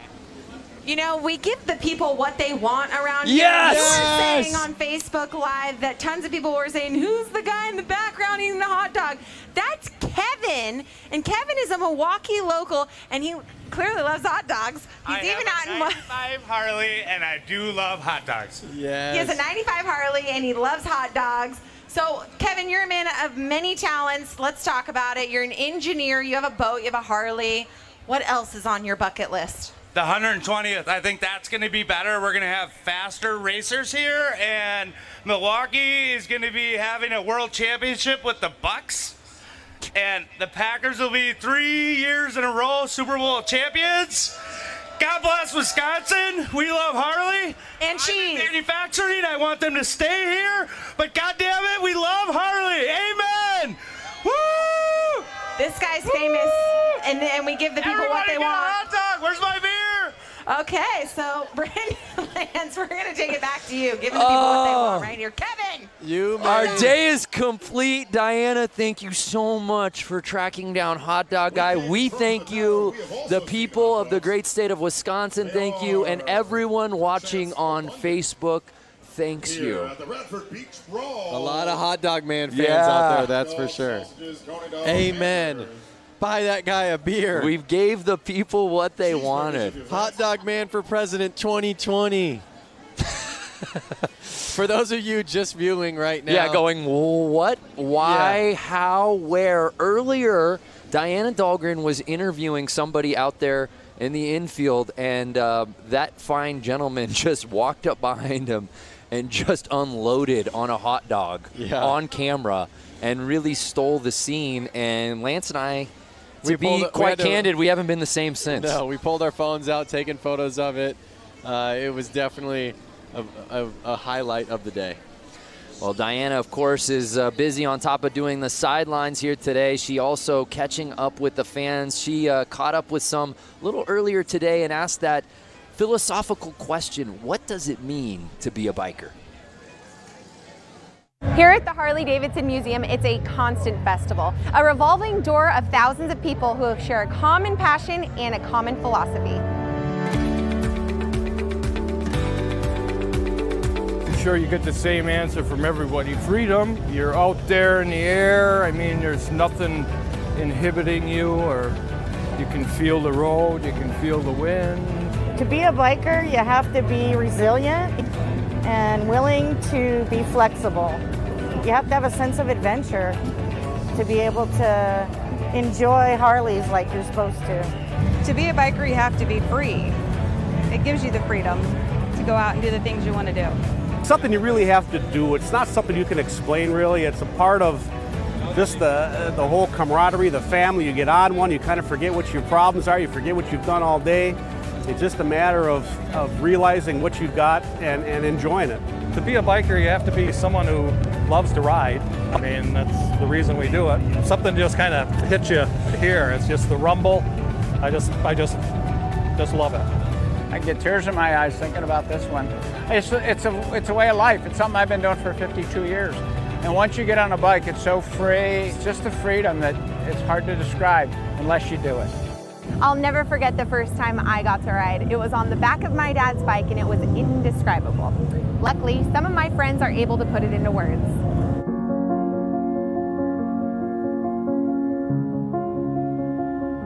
I started riding when I was very young. I had two older brothers that rode, put me on a bike when I was very young, pushed me and said go, didn't tell me how to stop, nothing. And ever since then, I've been hooked. I started riding 30 years ago. My first Harley was a Deuce, 2001. And well, it was a dream became true when I was so young. I've been a Harley since 12 years. And I fell in love with Harleys. And I've been riding since the day I turned 16. I had a little Honda 150 delivered, and I've never been off of it. I've always liked motorcycles. I had the fear of them. And my wife says, why don't you take a class and see if you like it? That's all it took, 1995. I didn't ride as an adult until I was about 40. And but I just kind of heard the call of the road, haven't looked back since. I love it. Heard the call. You heard so many of those fans outside the museum talk about freedom. That seems to be a word that is used over and over again when it comes to riding motorcycles. Well, you hear those stories, and really, all of those stories kind of hit home, I think, with anyone who rides. You know, there's something that came out of every one of those mouths that makes, you know, there's something for me about that. So, We're all riders at heart. Whether you ride every single day, whether you ride twice a year, whether you have 10 bikes, We're one also bike. up here with Willie G. Willie It's G, great we have to the be honor a of having rider. our race gentlemen all the time. Well, there you see the thank shot. You so much for having Just us be a part of this gorgeous great setting for these 150th races anniversary. out here You're having fun today out here today, and thank you again. at the Bradford Beach Brawl. We move on. These are more riders from, I'm being told, our Hollywood class. I don't know how complete this heat will be, Lance. This one looks to be potentially a head-to-head battle here. So we have the number 50 and the number Springer front end. All right, ladies and gentlemen, Willie G.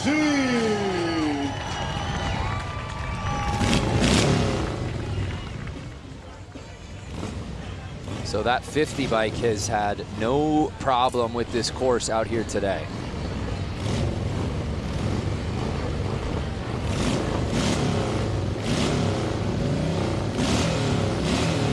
Notice this Kickstarter just kind of flailing around back there. So much vibration going through those bikes right now.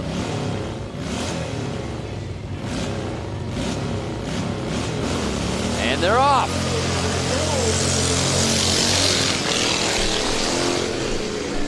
And again, the 50 bike showing no problem out the gate, takes the early lead. Is 50 gonna do it again? Yeah, well, let's find out. He's leaving the inside open. Number 39. But no, 50 around that turn is able to maintain the lead. There may be no looking back for him now. The Hollywood 80 exhibition race. They're gonna roost him.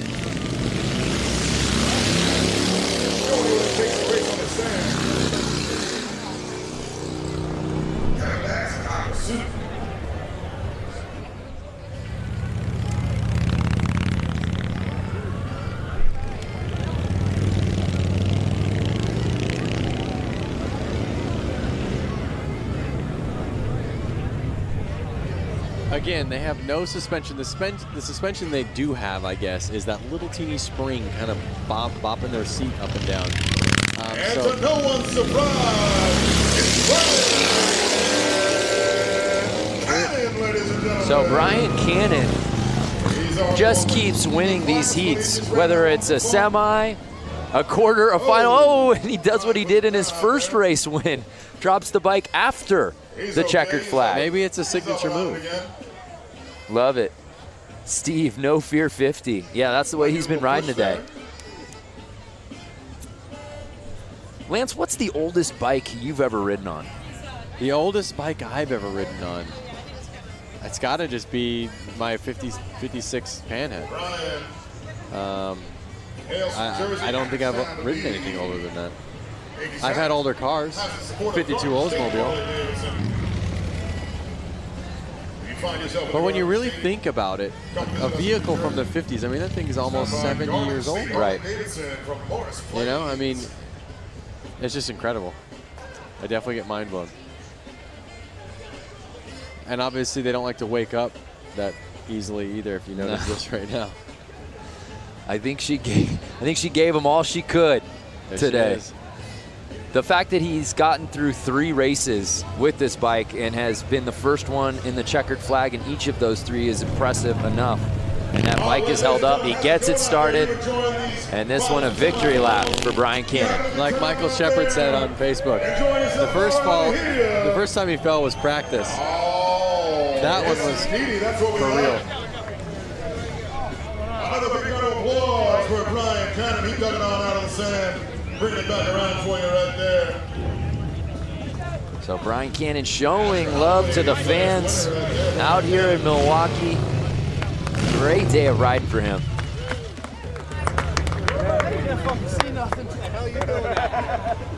I was trying to go real fast into the turn and then break the downshift. It's the Harley-Davidson 115th anniversary celebration. We had Flat Out Friday last night in downtown Milwaukee. We had a hill climb at a small ski resort earlier today, and we wrap up the weekend contests out here at beautiful Bradford Beach.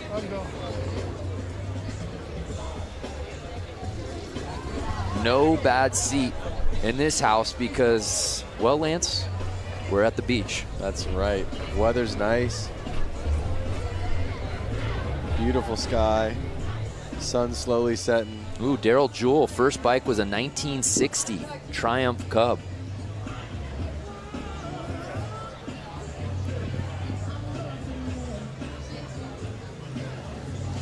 So the sun is setting on a gorgeous day out here on the water. Weather has been perfect.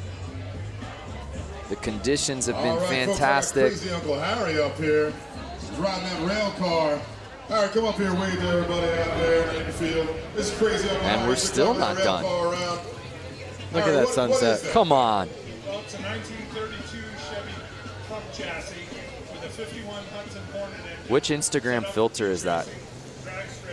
That's hashtag no filter. No filter right there. That's just real life. All right, great. And you got another Hudson, right? What's that one all about?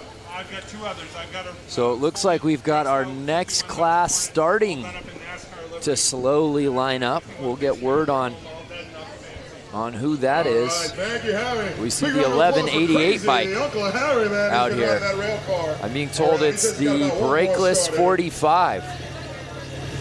That's about it for that. We won't see that anymore. We got to give that some TLC in the pits. We're going to run this brakeless. Those are some boots right there. Final out here. That's the brakeless 45 class. They are. How long do you think it takes to lace up? Those look brand spanking new. Killer boots, man. He's new boot scooting. So who will join the 1188 bike?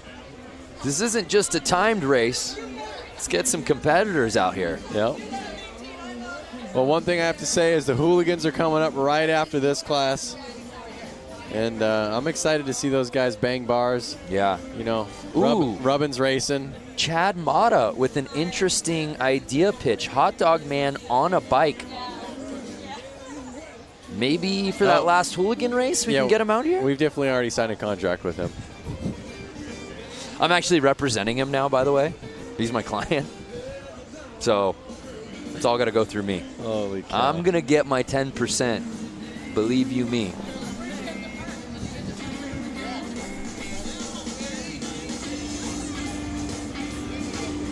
I know you come out here quite a bit for various things, being an ambassador as you have been for Harley-Davidson for a long time. If you could just talk about the power of this city. Obviously, Harley-Davidson really runs through the blood of Milwaukee, but man, it's really on display this weekend. It really is. I mean, you can see, you know, freeway overpasses where there's sculptures on them, and it's a guy riding a Harley. All through town, there's Harley-David memorabilia, whether it's inside bars, inside restaurants. Everything kind of goes back to Harley-Davidson. It's really something, and the reason why I'm such a fan of Harleys is it's such an American icon, and it's so cool that it hasn't moved cities. It's been here the whole time. They just stay true to the brand. And we have another competitor. I don't see a plate there. Hey, Germany represented. I told you they came from far and wide. I don't know that he rode from Germany, though. Well, maybe he rode his bike onto a cruise ship, sat on it Sat the on whole the way bike here. the entire trip. Yep. Plausible. We're going to need Mythbusters on this one. That's what's been really neat, too. And on top of obviously seeing all the different bikes and where they're coming from, but seeing the Harley clubs, those riders, and seeing the different patches and the different vests, that's been really neat. Yep. There's everybody's favorite flag girl. Oh, wow. Kuwait. Look at that shirt. Come on. That is amazing. It's a very cool shirt.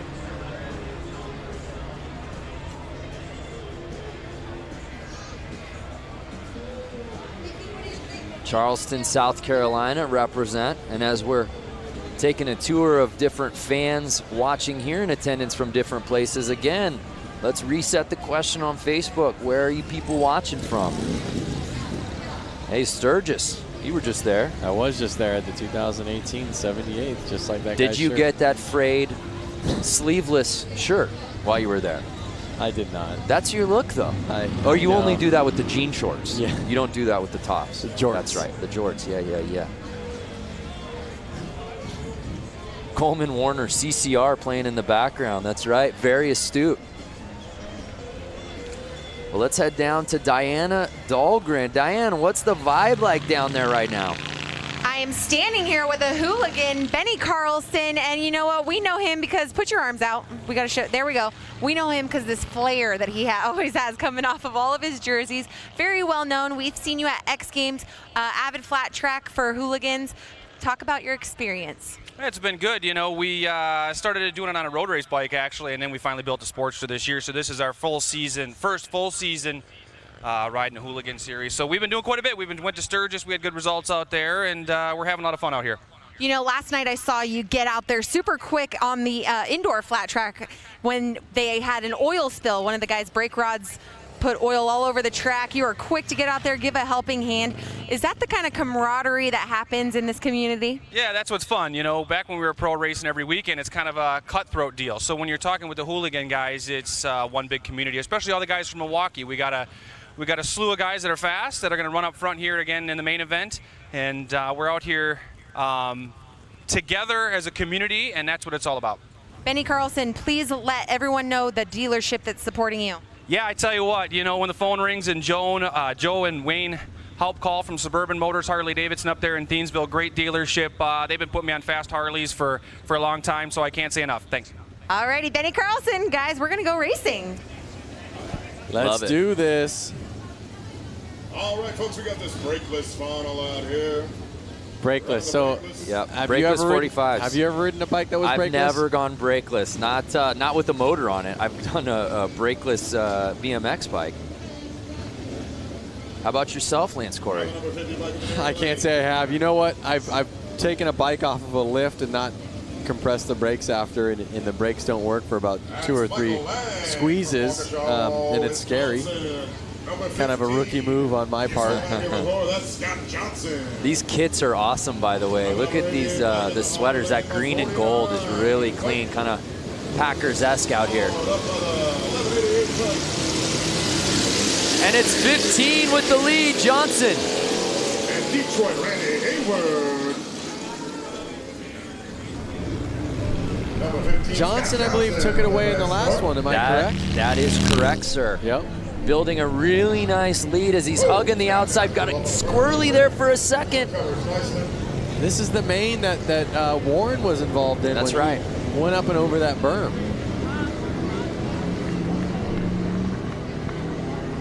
There you go. And right now, Johnson just building that lead as he hugs that outside wall. I was just going to say, notice how Johnson's almost kind of riding the berm. Listen to his bike rip by.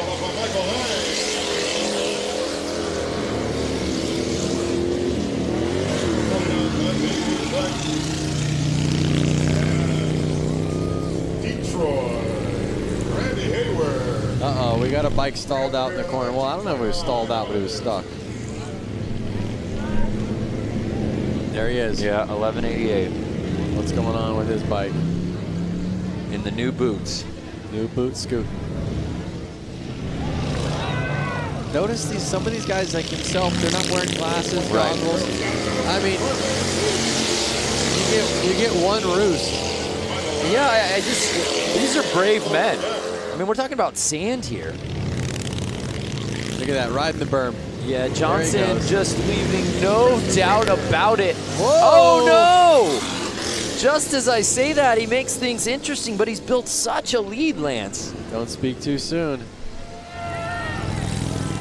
Awesome shot on the straightaway there.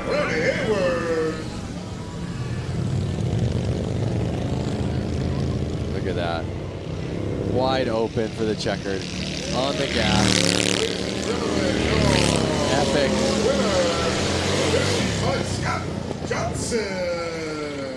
So Scott Johnson takes the checkered here in the brakeless 45 class.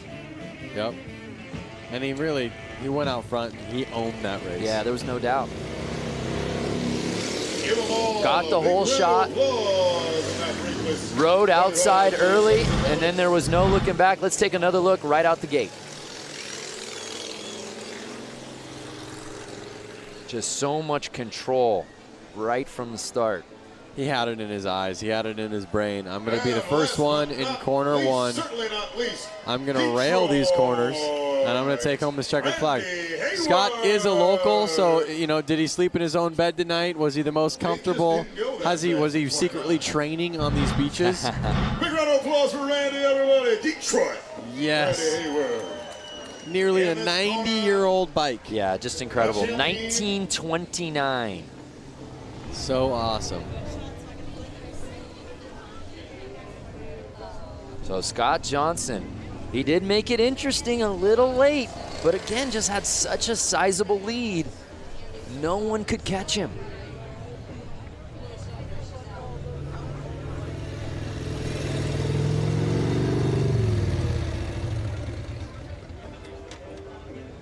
I mean, it's so cool to see everybody out there with Harley-Davidson shirts on.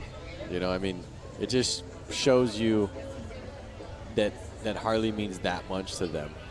Yeah. You know, it's like all of these people out there, they have any shirt that they can wear, any shirt they want to wear. They want to wear a Harley-Davidson shirt.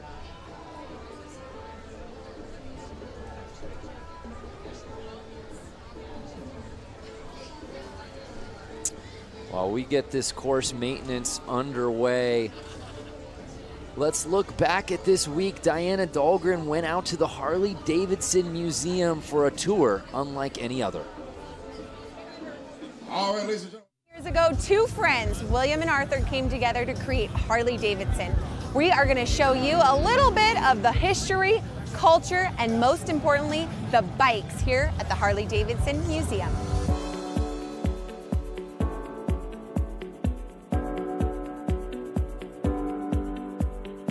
Behind us is the bike that started it all.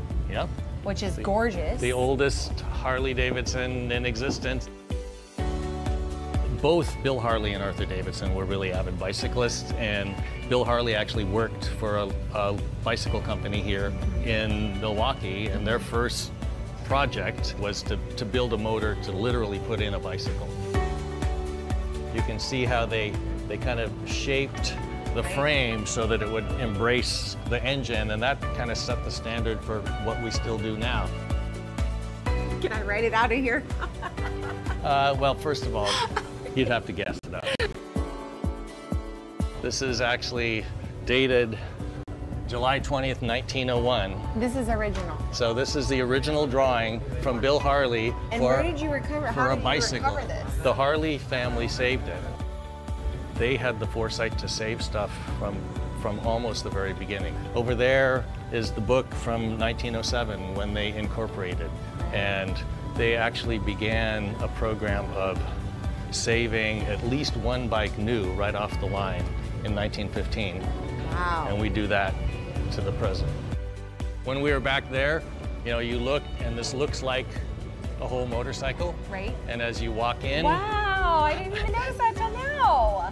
That's amazing. See, it This works. thing's completely taken apart. so you know, the idea here in this whole room is to give people, you know, a sense that the engine from the first bike we built today is the, you know, real heart of the motorcycle, both, you know, obviously from making it go, but from a design point of view, we always show that beautiful engine like it's a jewel in a setting. We want to give people a sense of, you know, how these things work, and we make it interesting.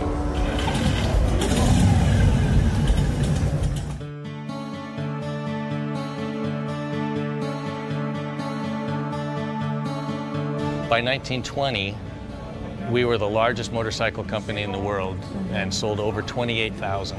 In those early decades, there were dozens, we think as many as 60 different American motorcycle companies. By the time we came out of the Depression, there were only 2 companies left. You know, the major turning point was World War II.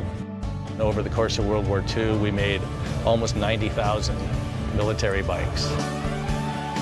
What kind of jobs in the military were Harleys actually assigned to? They were mostly, they called them dispatch riders. Okay. So they were taking messages from one place to another. Our story weaves in and out of the story of American history.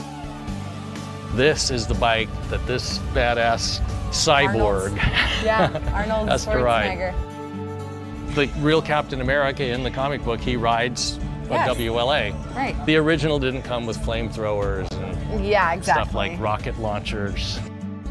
Like the Terminator, one thing that's great is it's kind of, you know, it's not just like a car, it's a character.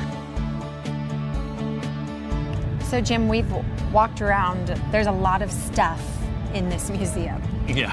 When you think about motorcycling, it's not just the bike, it's the black leather jacket, all the uniforms, and then all the things that people do to add to their bike. So we've got, you know, just an incredible array of things to help tell the story. What do you hope each person that sets foot through this door gets? If you come into this place and you're a Harley-Davidson enthusiast, we're gonna stoke that passion further. If you got dragged along by somebody and you don't think you're gonna like it, you're gonna leave thinking, you know, that was actually interesting and I've never really thought much about motorcycling, but that's an interesting subject. There's something for everyone here at the Harley-Davidson Museum, that's for sure. That's the goal. Such an incredible experience. We encourage anybody out here that hasn't gone to the museum, I don't know why you wouldn't, go there now. If you're thinking about, hey, I'd like to go see it, maybe do it. Go, you will not be disappointed. Hey, we've still got a couple more races to go out here, Lance. Up next, the Hooligan Main. I know this is one that the fans out here at Bradford Beach very excited about. That is for sure. These bikes have a lot more power than the other bikes you've been seeing out there. They're a little bit easier to handle. They have proper hand clutch, foot brake, foot shifting. So they are going to get a little bit higher speeds, and you're going to see these guys go wild. Well, let's go down to Diana as we continue to see the course maintenance happening. Diana, what you got? Yeah, I'm standing here with Scott Johnson. He just took the win on that last race. Congratulations, not only taking the win there, but earlier this evening. I mean, you're just dominating tonight. Thanks, I'm having a really great night. It's a really amazing track. How is the course, being that this is the first time this has been done in over 100 years? It's awesome. I mean, you couldn't really ask for anything better. It's like riding motorcycles on the beach in an oval, flat track style. They've been doing a great job preparing the track. Everybody out here has been awesome. It's nothing couldn't be better. That's amazing. Okay, so we got to talk about your crew because they were all yelling at us as we were coming out here. Let's send them a little love. Yeah, I'd like to thank my best friend, Junior's Cycle Products, Warren Hire. He's like one set up my bike and always works on it. And my buddy Kendall, he does great paint and he's a really good mechanic. My buddy Jeremiah, who's in town to help out, and of course Harley-Davidson for throwing this amazing event. Yeah, Harley-Davidson. This is just this is epic. I mean, I hope people understand how completely epic this is. This just is blowing my mind every time I come out here and look at it, and that's happened 20 times today. So.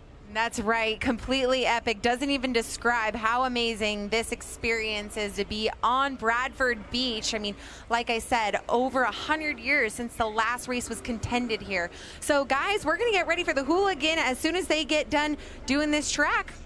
Are you ready to race? Yeah, absolutely. Scott Johnson. All right.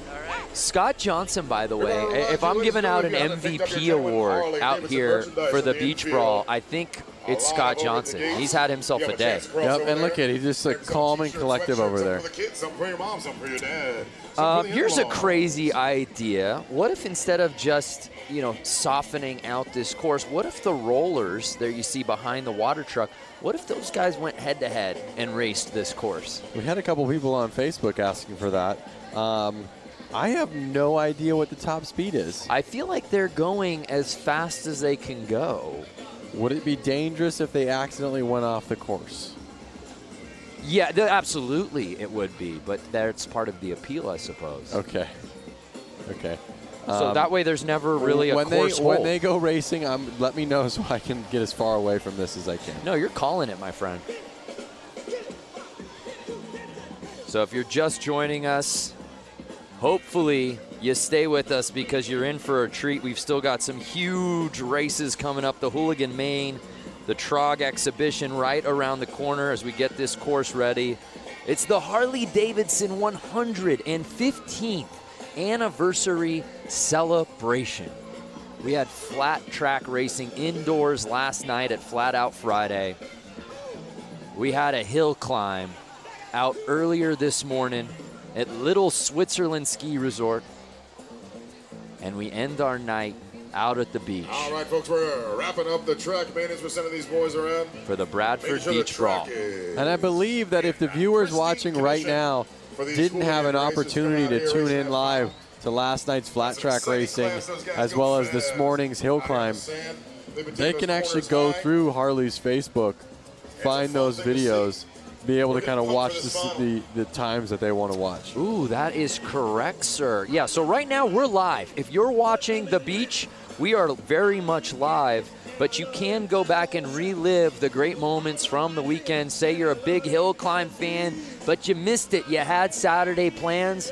All good.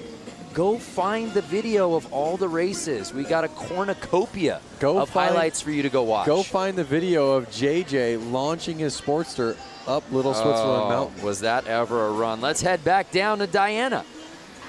Hey guys, I'm back down here on the gorgeous beach, and I'm standing here with this very tall gentleman, Brock St. Clair. Did I get it right? St. Clair? Yeah. Yes. Okay, the only reason why I know his last name is because I thought it was the city where he was from. Anyways, long story short, we'll move on. Okay, Brock. Yes. We are here at the 115th anniversary. As you know, huge parties happening all week long. We've been together hanging out in the festivals and concerts and all these events. How has your experience been as the Freedom intern? Undescribable. I mean, it's been such a life-changing experience, and it's so much that it's really one of those things where right now there's so much happening. It's incredible, but I know that in the future, especially, I'll look back and be like, oh my God, I actually did all those insane things. But yeah, no, definitely amazing. And it's incredible to be a part of this anniversary and all the excitement involved. Let's tell everyone what the Freedom Intern Program is. Explain to everyone who's watching. Sure. So myself and 7 others were given motorcycles, given training, and we've essentially traveled the country and gone to motorcycle events, gotten invested in motorcycle culture, and captured our experiences, documented on social media, and had a really great time doing it.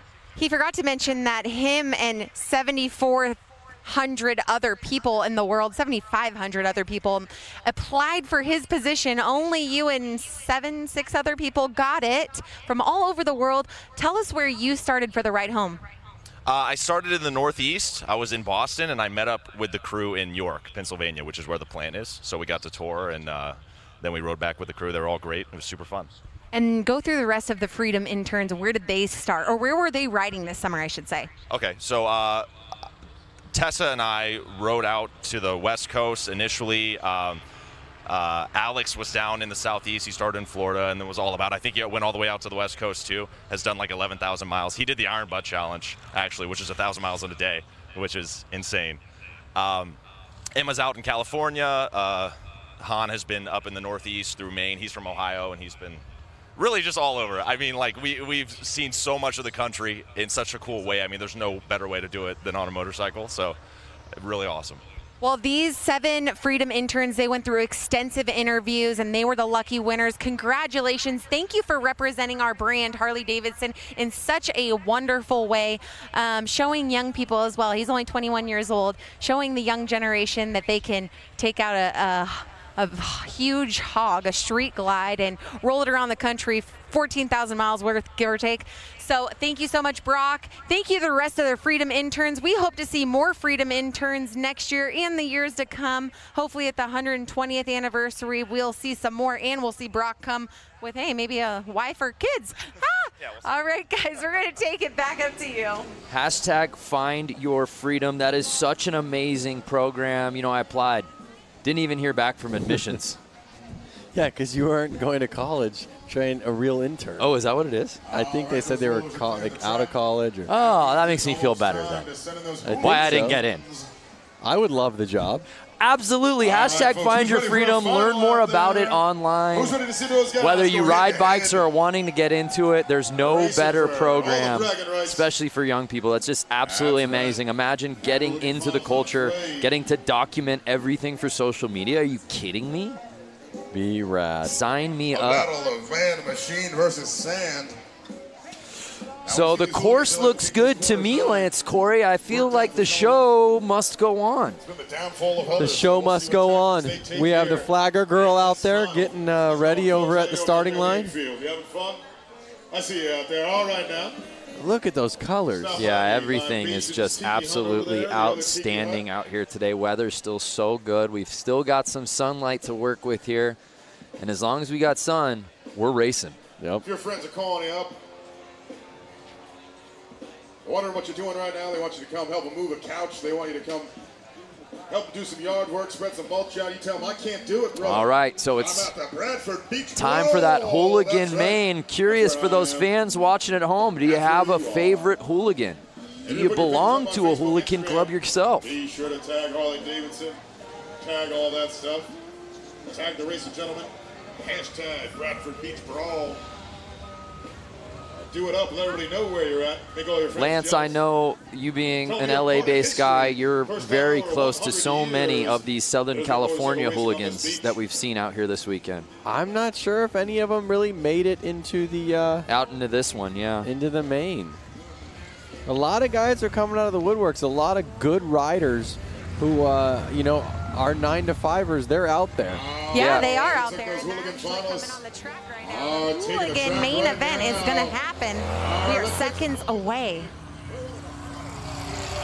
They're passing me. I'm inches away from these guys. So talented, and a lot of these guys have competed in multiple events this weekend, guys. Talk about a few of these riders and all their talent, the talent field they carry. Diana, you've gotten a chance to hang with a lot of these guys you've interviewed, half if not most of them throughout the 2 days of action out here. They all just have such fantastic stories on how they got here. It's easy for fans to get behind and root for guys like this hooligan class, right? Yeah, that's right. And you know what? There are a handful of hooligans that didn't qualify into this event. I bet they're so bummed about it. But you know what? Like we saw, racing is racing. JJ Flaherty going down in the shaded area, you know, with one hand off the wheel bars. Anything can happen in racing. And that's the coolest part about it, is it always a surprise. It is always a surprise. So there you see the format for tonight's main. Big names here in this hooligan main. Of course, Danny Holbus, Benny Carlson, Joshua Young, and Hansen, and we're off!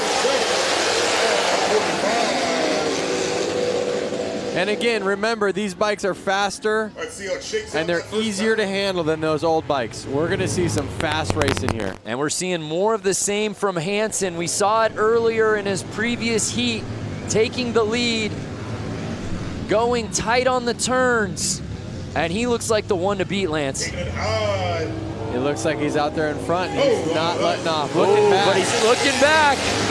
He's hearing footsteps. It's Holbus, 142, trying to make the pass. Riding that outside line. Is the outside going to be faster? We'll see on the straightaway. Does he pass him? He slingshotted that outside corner. Oh, shaking, baking his way past 33. Is he going to keep staying on the outside? Is that going to be faster? We'll see, and the strategy works, Lance. They are on the gas. Now can Hansen return the favor on the inside? Look at him. Oh, he's gone. Wow, look at how rutted it's getting. Even after all that course maintenance, Lance. These bikes are powerful and they are roosting. Amazing. 2 laps to go. But Danny Holbus has been primarily riding on the outside, and he's holding the lead.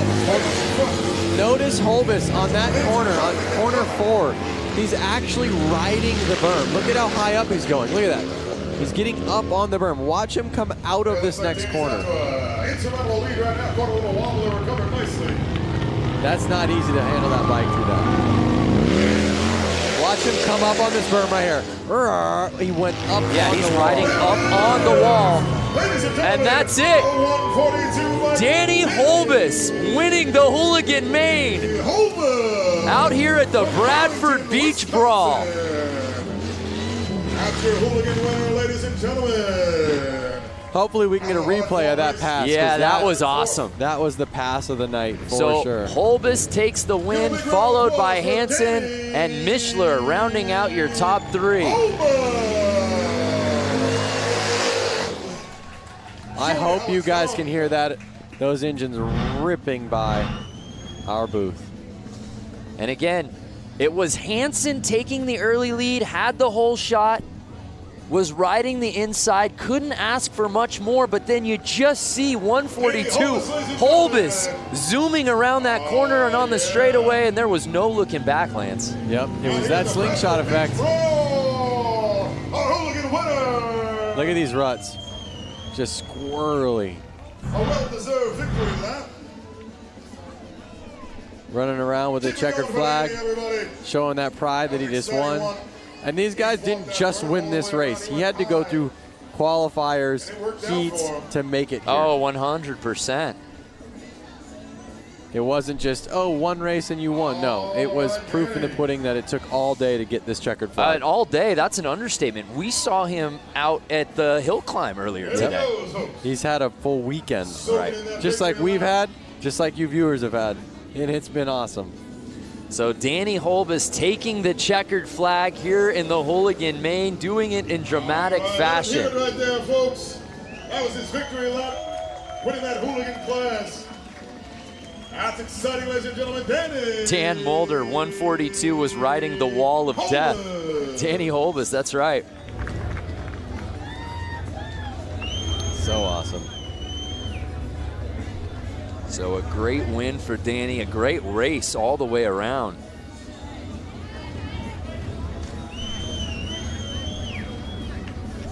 Sometimes you want to just sit here in silence, just staring at it like in awe. Should we just not talk for the rest of the show?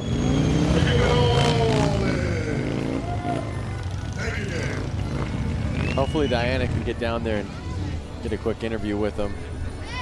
Repping Milwaukee Harley-Davidson.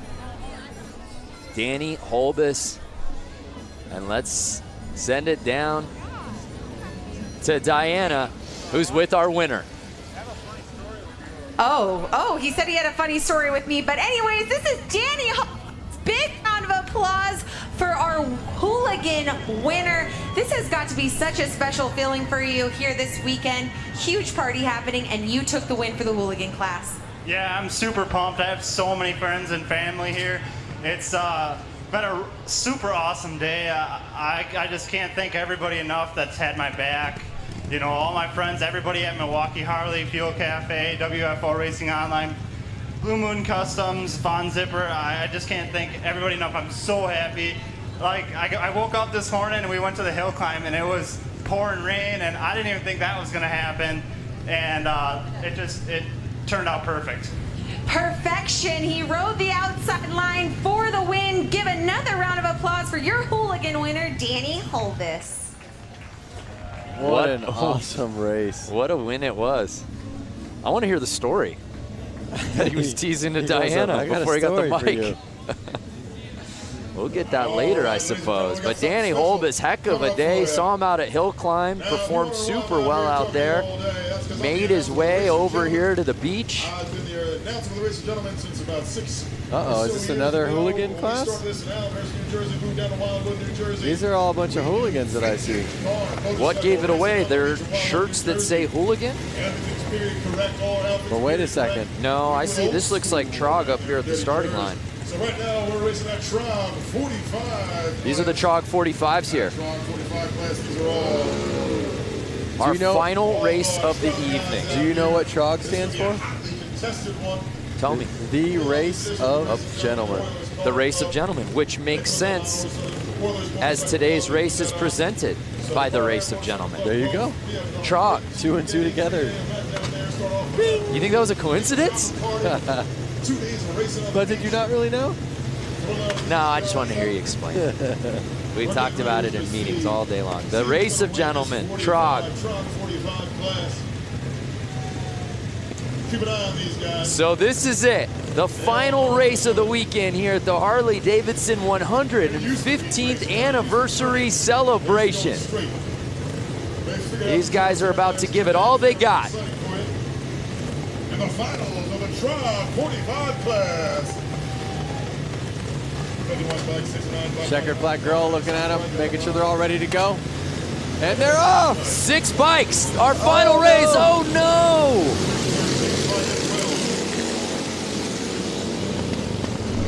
And it's 69 taking the lead early. He's to the outside, leaving the door open.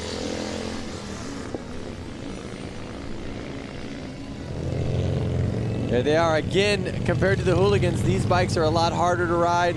Yeah. No hand controls, and not as good of suspension. A little bit slower engines. So these guys are wrestling. I'm hearing all the cons. How about the pros, Lance? The pros is the fact that they're riding bikes that are 50, 60, 70 years old,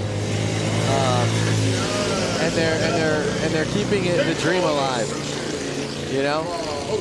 So it's the bike 69 with a sizable lead. Something is really going to have to go south for him to lose this thing. Oh, Detroit, right here. Pushing that 29 Harley-Davidson to the max. So we're in the midst of the race of gentlemen. The 69 gives a look back. It's our final race of the evening. On the gas, their hands got to be tired, their arms, their forearms got to be tired. One more flag. Final lap of the weekend. These guys are going to lay it all out on the line right here, right now. Trying to chase him down. Uh-oh, making it interesting. They're getting tired, the track's getting rough. Currently in third. Can they keep it together? And Detroit, Randy Hayward. He's cruising now, Lance. Yeah, he's exhausted. You can tell these guys are beat. And there it is, the checkered flag of the night. 2018 races are in the books.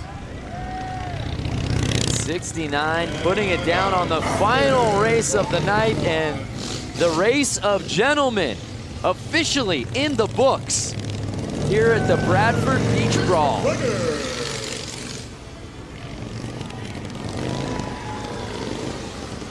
Harley-Davidson. Man, I could just watch this shot over and over again.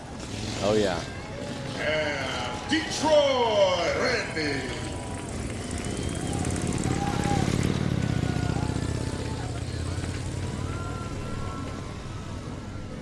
Look at that city. City of Harley-Davidson.